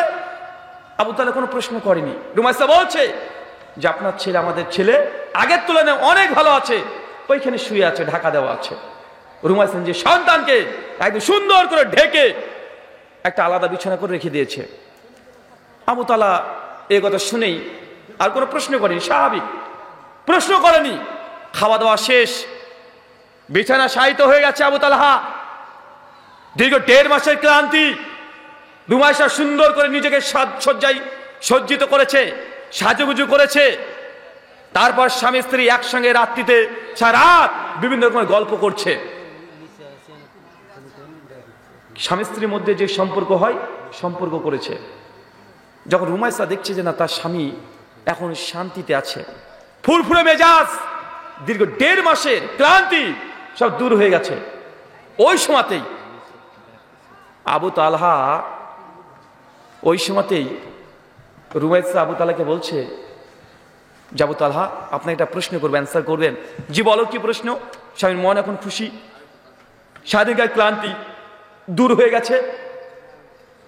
রুমাইসা তখন বলছে কোনো মানুষ যদি কোনো মানুষের কাছে কোনো আমানত রেখে যায়, কিছুদিন পর যে সে আমানত ফেরত চায়, সে আমানতকে আমাদের ফেরত দেওয়া উচিত। সঙ্গে সঙ্গে বলছে যে জি অবশ্যই, আমানতের খেয়ানত করতে নেই। যে মানুষ তোমার কাছে কোনো সম্পত্তি দিয়েছে, পুনরায় সে যদি চায় যাতে দ্রুত পারো তাকে দিয়ে দিবে। আবু তাআলাকে রুমাইসা তার স্ত্রীর সঙ্গে বলছে আবু তালহা আপনি ধৈর্য ধারণ করেন, সবর করেন, আল্লাহ আমাদেরকে যে আমানত দিয়েছিল আমাদের সন্তান, আজকে সকালবেলায় আল্লাহ তার জিম্মায় নিয়ে নিয়েছে। আবু তাআলা শুনে চট করে বিছানা থেকে উঠে পড়েছে। কি বলো তুমি? সন্তান সকালবেলায় মারা গেছে, এখন আমাকে জানাওনি কেন? রেগে গেছে নিজেই। রুমাইসা বারবার বলছে আবু তালহা আপনি ধৈর্য ধারণ করেন, সবর করেন, আপনার সন্তান যেন দোয়া করেন, সে আল্লাহর জিম্মাতে চলে গেছে। আবু তাআলা ছুটতে ছুটে চলে গেছে আল্লাহর নবীর কাছে। ফজরের সময়তে আজান হয়েছে, নামাজ পড়ে আল্লাহর নবীকে বলছে ইয়া রাসূলুল্লাহ আজকে রাত্রিতে আমার স্ত্রী আমার সঙ্গে এই জিনিস করেছে। আল্লাহর নবীর সঙ্গে বলছে আবু তালহা তোমাদের ওই মিলনকে, ওই রাতটাকে আল্লাহ এতই কবুল করে নিয়েছে, এতই খুশি হয়েছে যে বরকত দিয়ে পূর্ণ করছে রাতকে। ইমাম হাজার আসকালানী ফাতুল বারীর মধ্যে বলছেন এরপরে রুমাইসার আবু তাআলার গর্ভ থেকে যে সন্তান এসেছে, প্রত্যেকটা সন্তান বড় বড় আলেম হয়েছে, এক একজন কোরআনের হাফেজ হয়েছে। মানে এই কথাগুলো আপনার কাছে মনে হচ্ছে যে না এটা মানে কোনো কল্প কাহিনী। জি না, সে বুখারী মুসলিমের হাদিস। কথা কি বুঝতে পারলেন? সে বুখারী মুসলিমের হাদিস। মানে ঘটনা ঘটেছে, 100% ঘটেছে, এর কোনো মিথ্যা পচা কোনো ঘটনা না। ওই যে আপনাকে হুজুর গল্প শুনিয়েছে যে আল্লাহ হচ্ছে আর রাজ্জাক, আল্লাহ রিজিক দাতা। তো রিজিক দাতা কি? মুফাসসির বক্তব্য দিচ্ছে যে নবী সুলাইমান আলাইহিস সালাম একদিন বলছে আল্লাহ তুমি তো গোটা সৃষ্টি জগতে রিজিক দাও, তো আমি তো সুলাইমান এই বিশ্বের এই পৃথিবীর বাদশাহ, তো আমার একটা ইচ্ছা হয়েছে আমি পৃথিবীর যত প্রাণীকুল আছে, মৎস্যকুল আছে, মানুষ আছে, জন্তু জানোয়ার আছে, সবাইকে আমি 1 মাসের জন্য 1 বছরের জন্য খাওয়াবো। চাচা এই ঘটনা শুনেছেন না? হ্যাঁ, আল্লাহ বলছে যে সুলাইমান পারবে না, আমার সৃষ্টি অনেক বড়, পারবে না তুমি। নবী সুলাইমান বলছে আল্লাহ 1 বছরের জন্য যদি না পারি তাহলে 1 মাসের জন্য দাও। আল্লাহ বলছে তবুও পারবে না। বলছে 1 মাসের জন্য যদি না পারি 1 সপ্তাহের জন্য দাও। আল্লাহ বলছে সুলাইমান তারপরেও পারবে না। বলছে তাহলে 1 দিনের জন্য দাও, তাও পারবে না, 1 টাইমের জন্য দাও। আল্লাহ বলছে সুলাইমান এত কিছু যখন করছে, বলছে আচ্ছা ঠিক আছে যাও, শুধু 1 দিন দুপুরের রিজিকের দায়ভার তোমার উপরে দেওয়া হলো। চাচা এই ঘটনা শুনেছেন না? হ্যাঁ, চমৎকার ঘটনা না? অসাধারণ ঘটনা। নবী সুলাইমানকে আল্লাহ দায়িত্ব দিয়ে দিয়েছেন। আর নবী সুলাইমান একদম যত জঙ্গলে ছিল, যত প্রাণী, আকাশে যত প্রাণী, সবগুলোকে জিনদের বাদশা, জিনদের বাদশা আমার সামনে আয়। জিনদের বাদশা বলছে যা যত প্রাণী আছে সব রান্না কর, মাংস রেডি কর।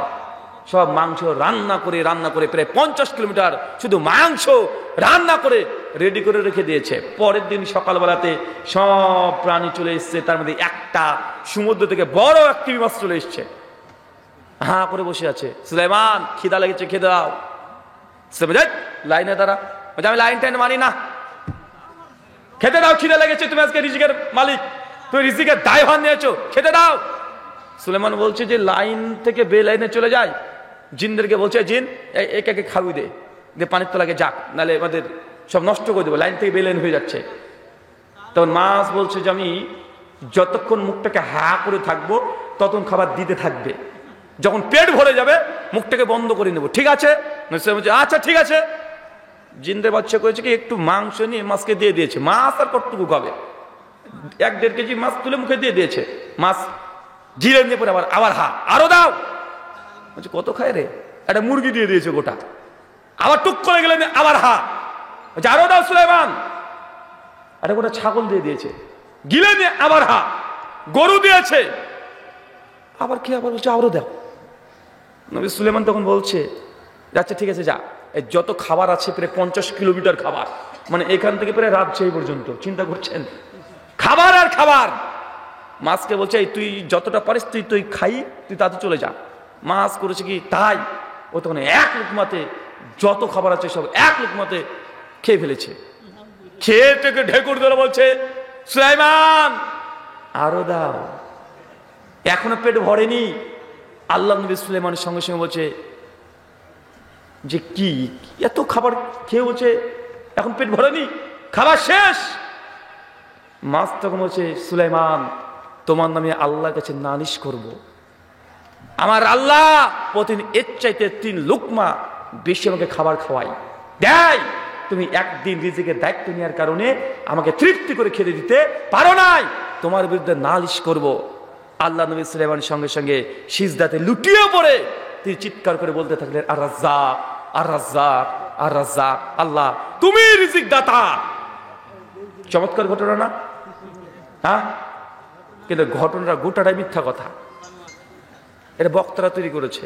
কে তৈরি করেছে বলেন তো চাচা? বক্তারা তৈরি করেছে। এটা ঘটনা মানে সহি তো দূরের কথা, জাল হাদিসও নাই। আর জাল হাদিস তো দূরের কথা, ইসরায়েলের কোনো রেওয়াতেও নাই, কোন তাফসীরেও নাই, ইতিহাসে নাই। শুধু আপনাদের মতো মানুষের মনকে একদম মানে একদম একদম ধরে রাখার জন্য, এই আলোচনা ময়দানকে জাঁকজমক করার জন্য বক্তারা সুর দিয়ে এইসব মিথ্যা কথা নবীদের নামে প্রচার করছে। বক্তা কে বলেছে আমি তার সমালোচনা করছি না, কিন্তু হাদিস এটা হাদিস না, এটা জাল কথা, মিথ্যা কথা বক্তারা তৈরি করেছে। চাচা আপনি মনে করতে অত বড় বক্তা বলে দিল? জি, মিথ্যা কথা বড় বক্তাই বলে। আমি বলেছিলাম 5 বছর আগে বলেছিলাম যে হাদিসটা হাদিস না, তাফসীরও না, হাদিসও না, ইতিহাসও না, ডাহা মিথ্যা কথা। পৃথিবীর কোন ইসলামী ইতিহাসেও এই ঘটনা উল্লেখ করা হয়নি, এটা বক্তারা তৈরি করেছে। এখন পর্যন্ত কেউ এর প্রমাণ দিতে পারেনি যে আমি মিথ্যা কথা বলেছি। আপনি চেষ্টা করেন, আপনিও চেষ্টা করেন, এই হাদিস কোথায় আছে আপনি খুঁজে বের করেন, পারবেন না। জাল হাদিসও পাওয়া যায়, জাল হাদিসও পাওয়া যায়, কিন্তু একটা ঘটনা যদি আমি মিথ্যা তৈরি করি বা এই হাদিস পাওয়া যাবে? কথা বলেন, পাওয়া যাবে না।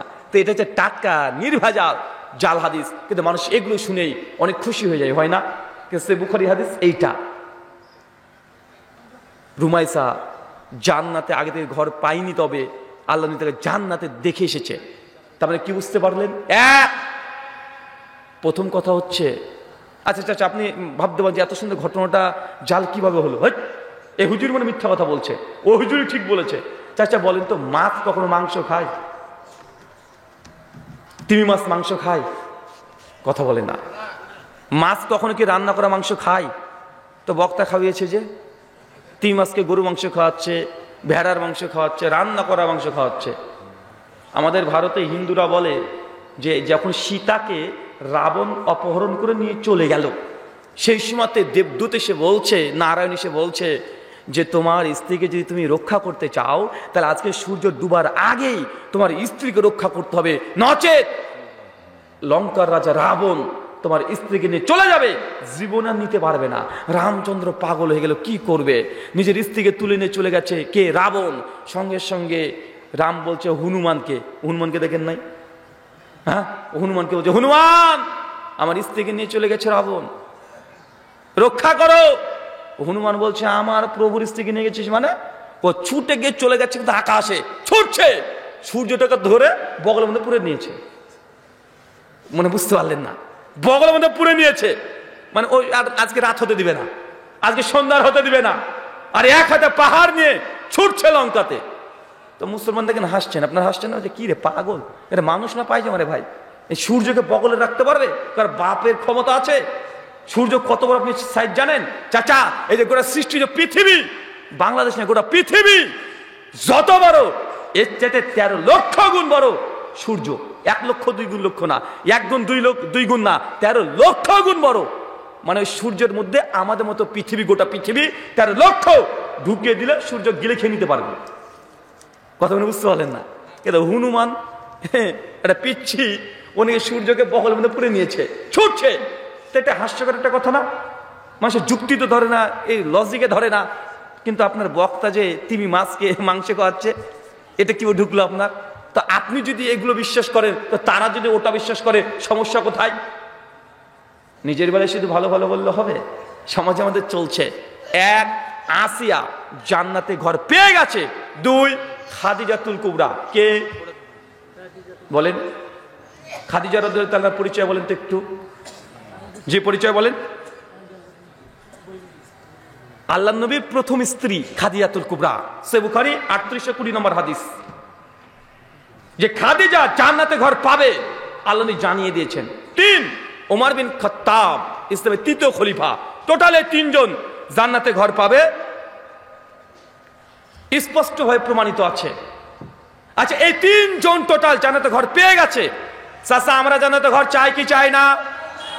কে কে ঘর চাই না হাত তুলি? হ্যাঁ, সবাই চান? সবাই জান্নাতে ঘর চান? ঠিক এদের মতোই জান্নাতে যদি আগে থেকে ঘর পেতে চান, কিছু আমল আছে। এই আমলগুলো শেখানোর জন্যই এত প্রেক্ষাপট তৈরি করলাম। যে জান্নাতে ঘর চান, তাহলে কয়েকটা আমল দিই। 1 সহিহুল বুখারী হাদিস নাম্বার 450। আল্লাহ নবী বলছেন, কেউ যদি দুনিয়াতে একটা মসজিদ নির্মাণ করে দেয়, বাইতুল ফিল জান্নাহ, আমি আল্লাহ তাকে জান্নাতে ঘর দেব।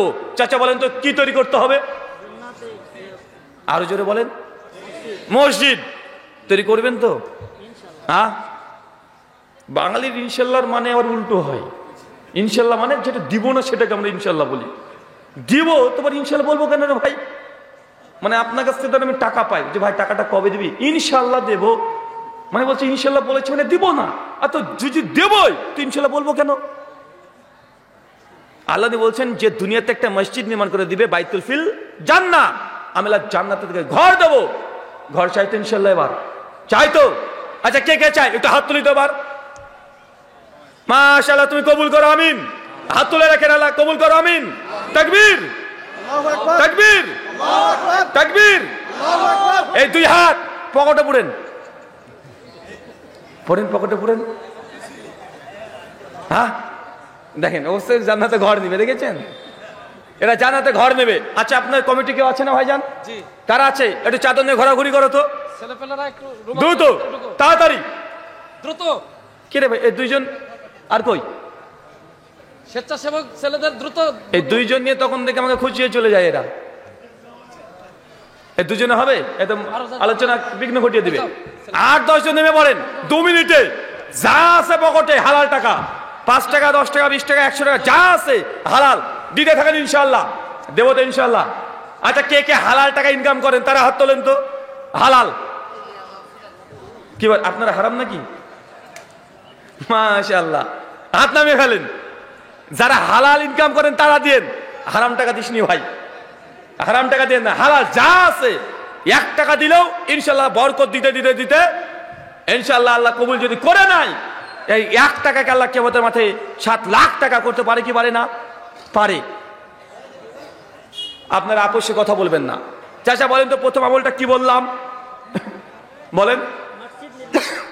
আরে কথা বলেন, মসজিদ তৈরি করা, কি তৈরি করা? এখন আপনি টেনশনে পড়ে গেলেন যে মসজিদ কি তৈরি করতে পারবো, 20 লাখ টাকার ব্যাপার। টেনশন না, পাকা মসজিদ করতে হবে, টাইলস দিয়ে করতে হবে, ব্যাপার তেমনটা নয়। আরে কাঁচা মসজিদ টিনের বেড়া দিয়ে 1 কাঠা জমি পরে যদি করে দিতে পারেন, তারপর জান্নাতে ঘর পাবেন কি পাবেন না? জুমা করতে হবে এমনটা নয়, ওয়াক্তিয়া মসজিদ করে দেন, জান্নাতে ঘর পাবেন কি পাবেন না? তবুও পাবেন। পাকাই করতে হবে, ব্যাপারটা এমন নয়। আল্লাহ নবীর জামানায় টাইলস ছিল না, ছিল নাকি? সেই সময় কি দিয়ে করেছে? খেজুর গাছের পাতা দিয়ে করেছে। মানে আপনি যদি ওরকম একটা মসজিদ তৈরি করে দেন যেখানে মানুষ নামাজ পড়বে, ইনশাল্লাহ ইনশাল্লাহ জান্নাতে ঘর পাবেন, ইনশাল্লাহ পাবেন। দেখেন সুনান ইবনে মাজাহ হাদিস নাম্বার 738, আল্লাহ নবী আর একটু আপনাকে সুযোগ দিচ্ছে। আল্লাহ নবী বলছেন, কেউ যদি দুনিয়াতে একটা পায়রার ঢোপের সমান, পায়রার ডিমের সমানও যদি একটা মসজিদ তৈরি করে দেয়, বাইতুল ফিল জান্নাহ, আমি আল্লাহ তাকে জান্নাতে ঘর দেবো। চাচা বলেন তো কিসের সমান? আচ্ছা, পায়রার ঢোপের সমান কি মসজিদ হয়? পায়রার ডিমের সমান মসজিদ তৈরি করা যায়? কথা বলেন, যায় না। তো নবী কথা বললেন কেন যে পায়রার ঢোপের সমান, পায়রার ডিমের সমান মসজিদ তৈরি করলে জান্নাতে ঘর পাওয়া যাবে? ইমাম আহমদ ইবনে হাম্বল রাহিমাহুল্লাহ, শাইখুল ইসলাম ইবনে তাইমিয়া, ইমাম হাজার আসকালানী ফাতুল বারীর মধ্যে লিখছেন, যেখানে মূল উদ্দেশ্য হচ্ছে এইটা একজন ব্যক্তির নিয়াত যদি থাকে যে মসজিদ তৈরি করব, কিন্তু তাকে আল্লাহ সামর্থ্য দেয় নাই, আর এই নিয়াত নিয়ে সে যদি মসজিদে যদি যা দান করবে তার সামর্থ্যের, আল্লাহ সেই দানকে কবুল করে ইনশাআল্লাহ তাকে জান্নাতে ঘর দেবে। আপনাকে একটা নসিহত করে যাই, এলাকাতে যে ইঞ্জিনিয়াররা আছে তাকে গিয়ে বলবেন, ভাই একজন মানুষের নামাজ পড়ার জন্য কতটুকু জায়গা লাগে? হিসাব 2 ফিট বাই 4 ফিট। কত ফিট লাগে? কথা বলেন। এটা যায় নামাজ 2 ফিট বাই 4 ফিট। এলাকার ইঞ্জিনিয়ার কাছে গিয়ে বলেন যে ভাই এই 2 ফিট বাই 4 ফিট জমি, ইট, মশলা, রড, রং, সমস্ত কিছু খরচ কত পড়বে জমি থেকে ছাদ পর্যন্ত? বলেন তো, বলতে পারবে কি পারবে না? পারবে না? পারবে। তাই স্কোয়ার ফিট ধরেই ওরা বলে দিবে যে জমির দাম পড়বে এত টাকা, আর গাঁথনি দিয়ে ছাদ পর্যন্ত রং পর্যন্ত করতে লাগবে এত টাকা। টোটাল যদি বলে দেয় যে ভাই 70,000 বা 80,000 টাকা, বলতে পারে না? পারে। আপনি নিয়াত করে নেন, আল্লাহ গোটা মসজিদ তৈরি করতে না পারলেও 1 মুসাল্লার সমপরিমাণ আমি দুনিয়াতে মসজিদ করব ইনশাআল্লাহ, ইনশাআল্লাহ। বেদাতিরা যদি তাদের বাপ মারা যায় 1 লাখ টাকা খরচ করে, 2 লাখ 4 লাখ টাকা খরচ করে যদি বাপের নামে মিলাদ করতে পারে, 40 করতে পারে, আহলে হাদিস সমাজ কেন বাপের জন্য 1 মুসাল্লার জমিদান করতে পারবে না? কেন 1 মুসাল্লা মসজিদ তৈরি করতে পারবে না? মসজিদে আপনি নামাজ পড়বেন, আপনি মারা গেলে ছেলে নামাজ পড়বে, ইবাদত করবেন, তারপর লোকের টাকার উপরে কেন? ওটা আপনি নিজে ইনভেস্ট করার চেষ্টা করেন। যে 1 মুসাল্লা মসজিদ তৈরি করতে যদি 1 লাখ টাকা লাগে, মসজিদ আপনি নামাজ পড়েন না ভাইজান? পড়েন তো, আপনি পড়ছেন তো লোকের দেওয়া মসজিদে কেন? আপনি এর মধ্যে শেয়ার করেন, আল্লাহকে বলবেন যে আল্লাহ দুনিয়াতে যেখানে ইবাদত করেছি আমি তোমার ঘর মসজিদের জন্য 1 মুসাল্লা মসজিদের টাকা আমি দিয়েছি। আর এই লোকের কবরস্থান হবে, কবরস্থানের জন্য উন্নতি কল্পে যা আশা করছেন, এটা আপনাদের জন্য লজ্জা। আরে যে কবরে আপনি থাকবেন সেই কবরের টাকা অন্যজন দিয়ে দিচ্ছে যে আমি 1 লাখ টাকা দিলাম, আমি 20,000 টাকা দিলাম, 2 লাখ টাকা দিলাম, কিন্তু আপনি মরে কবরে যাবেন, আপনি টাকা দিচ্ছেন না। এটা আপনার জন্য লজ্জা না? মানে মরার পরে যখন আপনি যাবেন ওই জায়গাটা আপনার জমি না, এটা কত বড় লজ্জাজনক বিষয়। আল্লাহ সুবহানাহু ওয়া তাআলা আপনাদের সুমতি দান করুক, সকলে বলি আমিন। 2 নম্বর আমল, টাকা পয়সার আমলের কথা বলেন না তো হুজুর, জান দেবো মাল দেবো না বলেছি না? সে টাকা পয়সাই চায় হুজুরেরা, তাই না? 2 নম্বর আমল, টাকা লাগবে না। সুনান দারিমি হাদিস নাম্বার 435, আল্লাহ নবী বলছেন কোন ব্যক্তি যদি দুনিয়াতে প্রত্যেক দিন প্রত্যহ 10 বার সূরাতুল ইখলাস, কি বলেন তো? সূরা ইখলাস, আরো জোরে বলেন। সূরা ইখলাস কয়বার? 10 বার পাঠ করে, নবী বলছেন বাইতুল ফিল জান্নাহ, আমি আল্লাহ তাকে জান্নাতে ঘর দেব। চাচা সূরা ইখলাস জানা আছে? না বাপু জানা নেই, আমি মাওলানা লাইনে পড়িনি। চাচা আপনি জানেন, নাম জানেন না, কোনটা বলেন তো? কুল হুয়াল্লাহু আহাদ, বলো তিনি আল্লাহ এক এবং অদ্বিতীয়। আল্লাহুস সামাদ, আল্লাহ কাহার মুখাপেক্ষী নন। লাম ইয়ালিদ ওয়া লাম ইউলাদ, আল্লাহ তিনি কাউকে জন্ম দেন নাই, মানে আল্লাহ কোনো সন্তান নেই, আর আল্লাহ কারো সন্তান না। ওয়া লাম ইয়াকুল লাহু কুফুয়ান আহাদ, তার সমতুল্য সমকক্ষ এই সৃষ্টি জগতে আর কেউ নেই। এই যে সূরা ইখলাস, চাচা কয়বার? আরো জোরে কয়বার? এই 10 বার যদি পাঠ করে নবী কি বলছেন? বাইতুল ফিল জান্নাহ, আল্লাহ আপনাকে জান্নাতে ঘর দেবে। কোন সময় পড়বেন? যখন মন চায় তখন পড়ে নেবেন। 24 ঘন্টার মধ্যে এই আমল ইনশাআল্লাহ করা যাবে তো যাবে না? যাবে তো ইনশাআল্লাহ। অনেক যুবক ভাবছে যে রে বাবা এটা তো করতে পারবো, মসজিদ তৈরি আর করবো না, 10 বছর ইখলাস দিয়ে জান্নাতে ঘর নিয়ে নেবো, পড়তে শুরু করেছে। বলছে 6 বার হয়ে গেল, 6 বার হয়ে গেছে মানে ধারি পর্যন্ত হয়ে গেছে, এবং স্বপ্ন দেখছে। ভাই এটা একদিন করলে হবে না। এই ইবাদত, এই আমলটা খাস খুশি আমল, মানে আজকে যে শুরু করলেন এটার বাদ দিবেন না, যা হয়ে যা এটার বাদ দেওয়া যাবে না, করতে থাকবেন, কিছু নাই। কিয়ামতের মাঠে যে সূরা ইখলাস 10 বার প্রতিদিন আমলে থাকে, আল্লাহ আপনাকে তারপরেও জান্নাতে ঘর দিতে পারেন কি পারে না? পারে না? পারেন।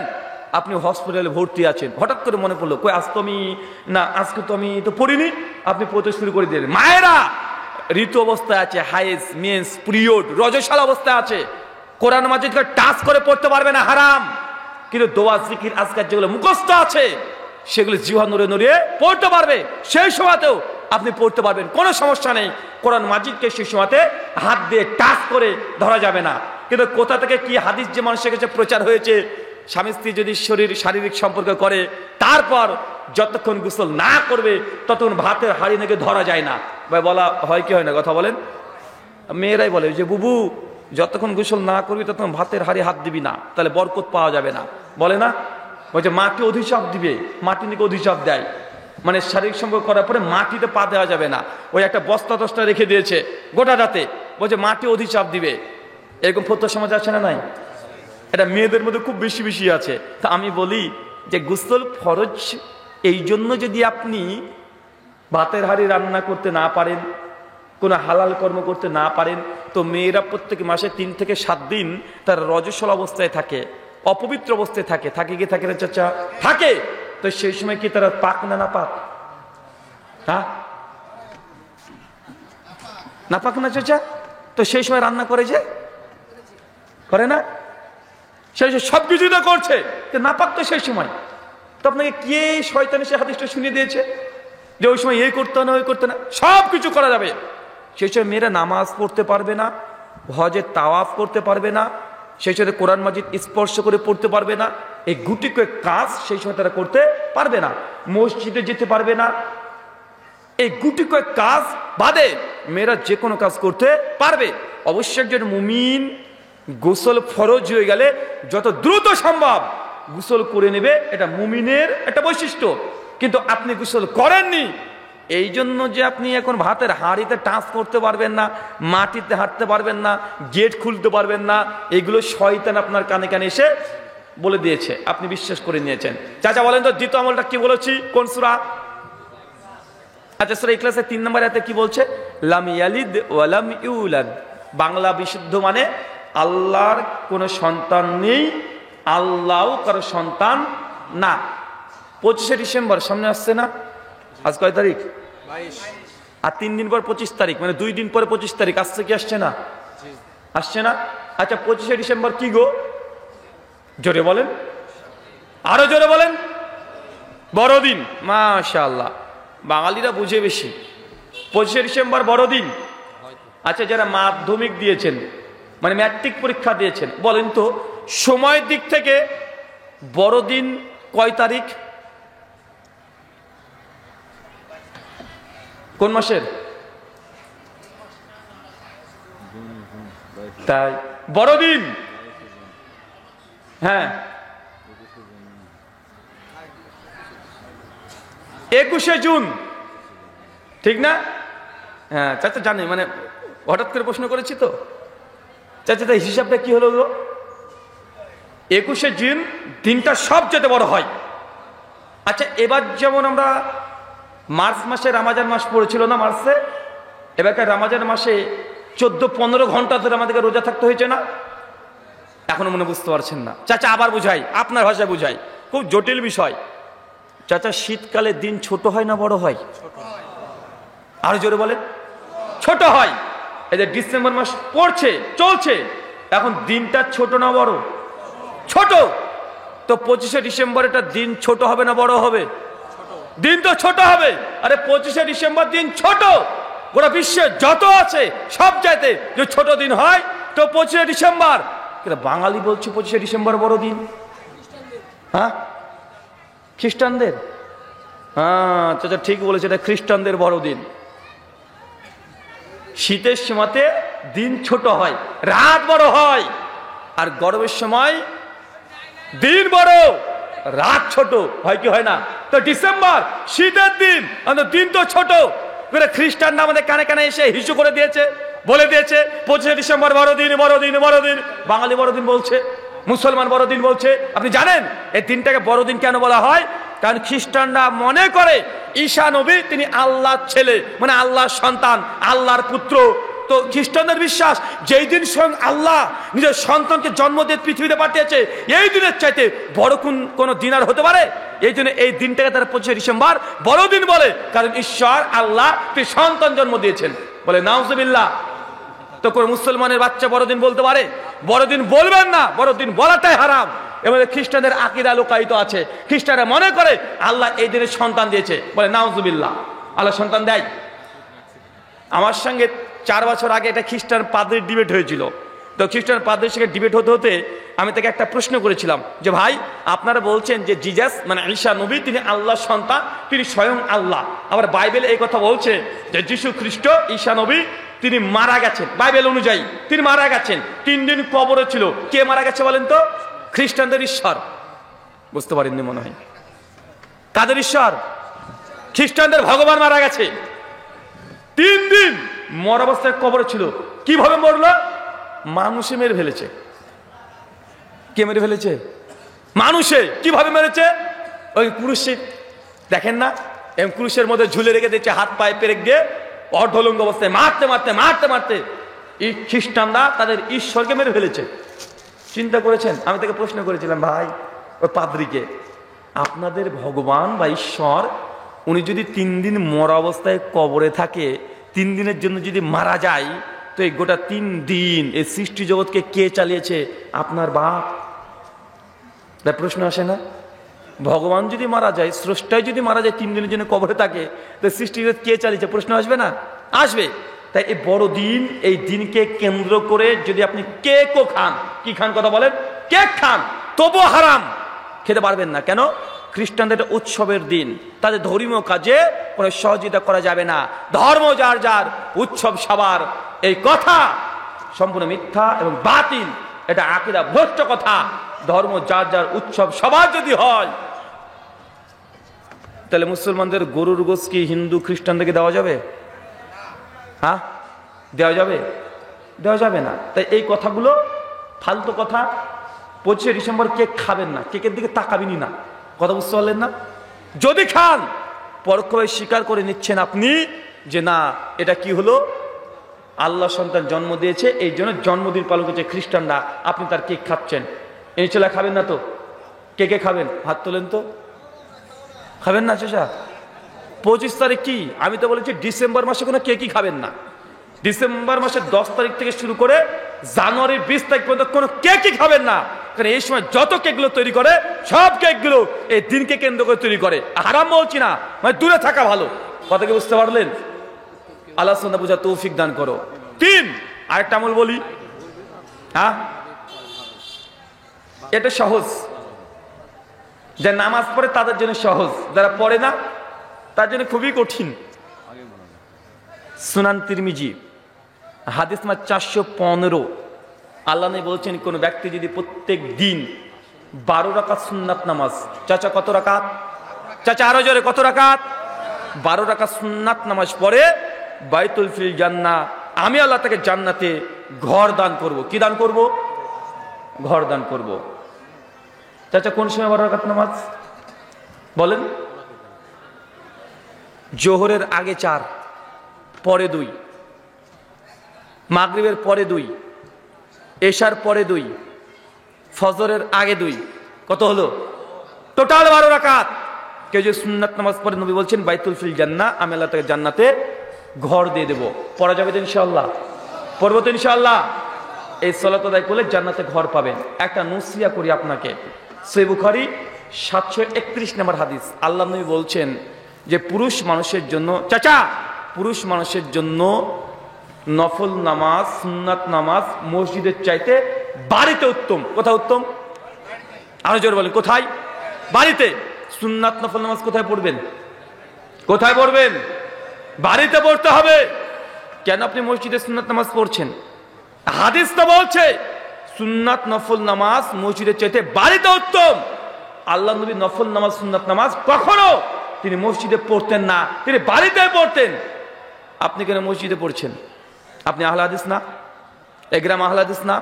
তাই এটা এই সুন্নাত, এটা মৃত সুন্নাত না জীবিত সুন্নাত? বলেন, এটা মৃত সুন্নাত। এই সুন্নাতকে জীবিত কে করবে? মাযহাবিরা করবে না। এই সুন্নাত আহলে হাদিস সমাজকে করতে হবে। আল্লাহ নবী তো বলে দিয়েছেন, কেউ যদি মৃত সুন্নাতকে জীবন্ত করে 50 জন শহীদের মর্যাদা পাবেন। তো এই সুন্নাত মৃত না? শুধু জোরে আমিন বলার বুকের উপরে হাত বাঁধলে হবে? এই সুন্নাত কে পালন করবে? এই সুন্নাত আপনাদেরকে পালন করতে হবে। সুন্নাত নফল নামাজ মসজিদে নয়, বাড়িতে পড়বেন। মসজিদে পড়া জাস্ট জায়েজ, তবে ভালো কোথায়? কোথায়? বাড়িতে। আরে সালফে সালেহিন আবু বকর, ওমর, ওসমান তাদের ঘরের মধ্যে বাড়িতে স্পেশাল একটা ঘর রেখে দিতেন, ইবাদতখানা। আপনার নিজের শোয়ার ঘর আছে, খাবার খাওয়ার ঘর আছে, জামাইয়ের ঘর আছে, মেয়ের ঘর আছে, আল্লাহর ঘর কই? কোথায় ইবাদতখানা? সুন্নাত নামাজ পড়বেন, তাহাজ্জুদের নামাজ পড়বেন, দোয়া জিকির আজকার করবেন, তাসবিহ তাহলিল করবেন। ভুল হয়ে গেছে আল্লাহর তওবা ইস্তেগফার পাঠ করবেন, কোরআন মাজিদ পাঠ করবেন, নফল নামাজ পাঠ করবেন, তাহাজ্জুদের জন্য দাঁড়াবেন। কোথায় দাঁড়াবেন? কই ঘর তো আপনার বাড়িতে? ইবাদতখানাটা কই? আপনাকে ইবাদতখানা বাড়িতে তৈরি করার অনুরোধ করছি।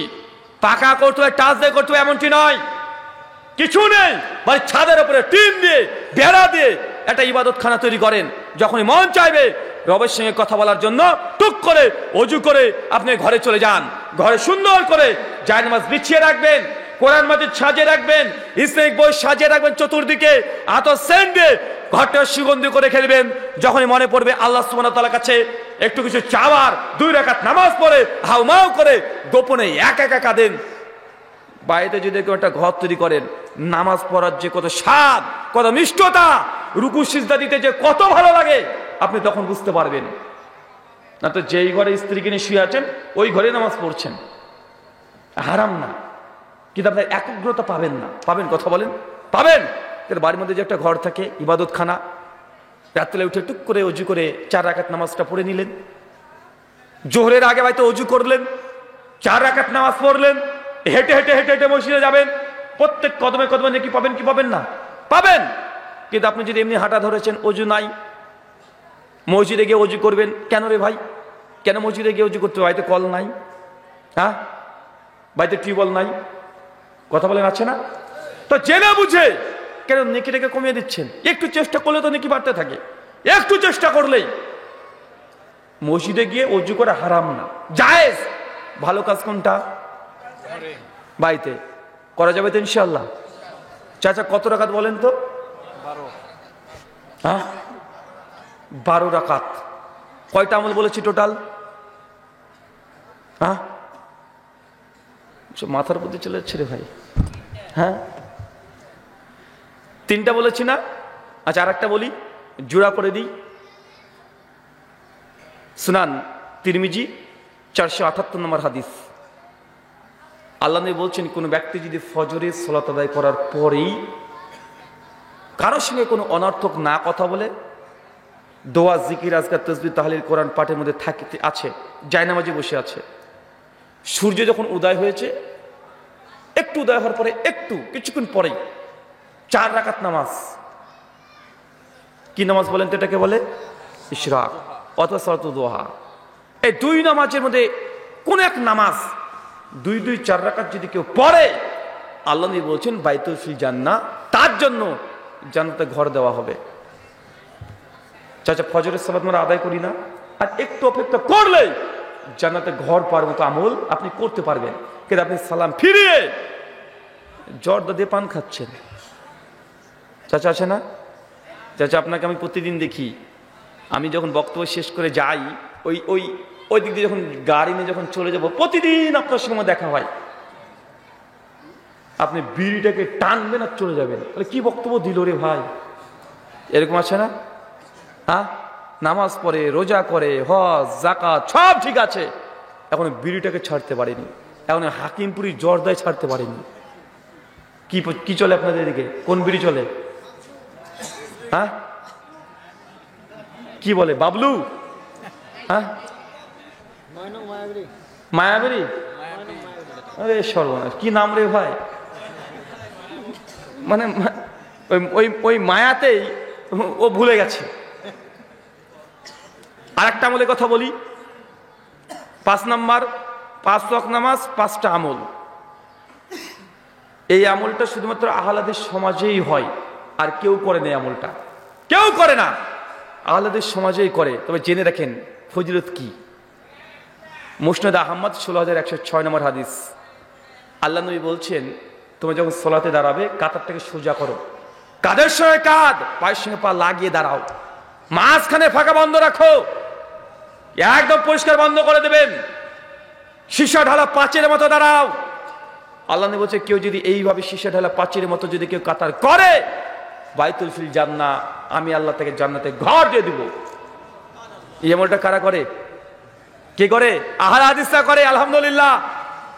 অন্যজন তো 4 ইঞ্চি 6 ইঞ্চি ফাঁক করে দাঁড়ায়। যে আপনার পাশে যদি একটা 60 বছর চাচার পাশে যদি পা লাগিয়ে দিই, অন্য সমাজের মানুষ তখন বিয়াদবের বাচ্চা, বিয়াদব, তোর বাপের চেয়ে তুমি বড়, তুই জানিস তুই পা তুলেছিস আমার পায়ে, বলে কি বলে না কথা বলে।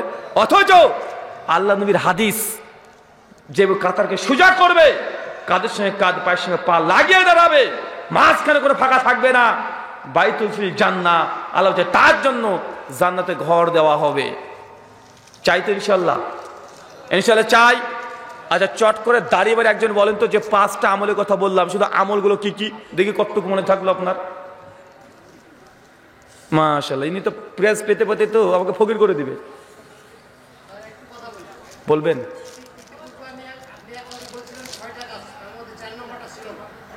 না, টোটালে 12টা আমল আছে। 12টা আমল সবগুলো দিলে আপনি নিতে পারবেন না। 6টা মনে রেখেছেন? মানে এর আগে উনি শুনেছেন 6টার কথা বলেছে, মানে আজকে 5টার কথা বললাম, যে আছে টোটাল 12টা আমল আছে, কিন্তু 12টা আজকের আলোচনা বললাম না। আজকের আমল আজকে বললাম জাস্ট 5 থেকে 6টা, বাকি আবার একটা আলোচনা হবে, ওখানে বাকি 6টা বলবো। মানে 12টা আলোচনা করতে গেলে তো 12 ঘন্টা লেগে যাবে। কথা বুঝতে পারলেন? আরো অনেক আছে, যেন মানুষ যদি মারা যায় আলহামদুলিল্লাহ বলা পরে ইন্নালিল্লাহ বলা, এটা শোনান তিরমিজি 1021 নম্বর হাদিসে এসেছে। আর একটা আমল আছে, বাজারে যখন প্রবেশ করবেন তখন আল্লাহু লা ইলাহা ইল্লাহু আল হাইয়্যু, এই দোয়াটা আপনি পড়তে থাকবেন, বাজার প্রবেশের দোয়া, তাহলে আপনার জন্য জান্নাতে ঘর আছে। তো আরো আছে, কথা বুঝতে পারছেন? বলতে পারেন যে 5টা বলেছি আজকে, বলেন তো।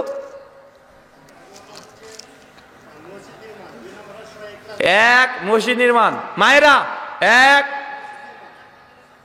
ওরা কিছু বুঝে না, একটু ওদেরকে একটু রিপিট করে দিচ্ছি, মানে গোটা বক্তৃতা যদি ভুলে যান, এই শেষ এই 5টা পয়েন্ট মনে রাখেন, তার মানে বুঝতে পারবেন এই 5টা আমল করলেই জান্নাতে ঘর পাওয়া যাবে। জি মায়েরা 1, বলেন মসজিদ নির্মাণ বা মসজিদের জন্য দান করা, সদকা করা, যা আছে চেষ্টা করবেন মসজিদকে দান করতে, খালি হাতে কোনো ফিরিয়ে দিবেন না।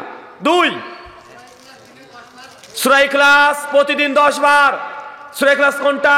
কুল হুয়াল্লাহু আহাদ, এই সূরাটা প্রতিদিন 10 বার নাপাক অবস্থায় পড়া যাবে, কোনো সমস্যা নাই। 3, 12 রাকাত সুন্নাত নামাজ, জোহরের আগে 4, পরে 2, মাগরিবের পরে 2, এশার পরে 2, ফজরের আগে 2, টোটাল 12 রাকাত নামাজ। যতই কাজ হোক মিস করা যাবে না, যতক্ষণ না আপনি মুসাফির অবস্থায় হচ্ছেন, যতক্ষণ সফর অবস্থায় না হচ্ছেন, ততদিন 12 রাকাত সুন্নাত মিস করা যাবে না। চেষ্টা করবেন সুন্নাত নামাজ বাইরে পড়ার। 4, কাতারের মধ্যে ফাঁকা জায়গা পূরণ করা, কাতারকে সোজা করে নেবেন নামাজ পড়ার আগে, বাঁকা যেন না হয়। আল্লাহ নবী বলছে, কাতার যদি বাঁকা হয়ে যায় তোমাদের অন্তরকে বাঁকা করে দিবেন আল্লাহ, তাই কাতারকে সোজা রাখবেন, স্কেলের মতো সোজা, এবং জান্নাতে ঘর পাবেন ইনশাআল্লাহ। 5,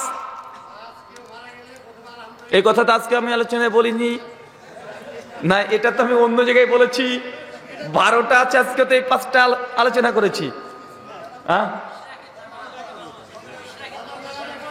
হ্যাঁ, ইশরাকের সালাত, ফজরের পরে সূর্য উদয়ের সঙ্গে সঙ্গে 2 রাকাত অথবা 4 রাকাত নামাজ। কিরে ভাই, মেরে ফেলবি না কিরে?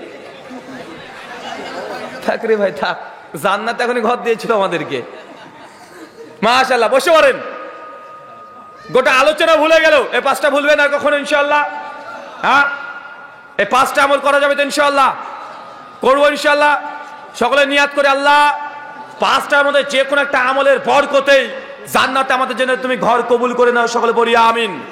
আল্লাহ যে কোনো একটা আমল আমাদের হৃদয়, আমাদের অন্তর থেকে আমরা যেন করতে পারি, আমাদের সেই ইখলাস অন্তর তুমি দান করো। সকলে বলি আমিন। আচ্ছা, আমার প্রশ্ন উত্তর হবে না ছুটির ঘন্টা? প্রশ্ন উত্তর আছে? জি, দ্রুত।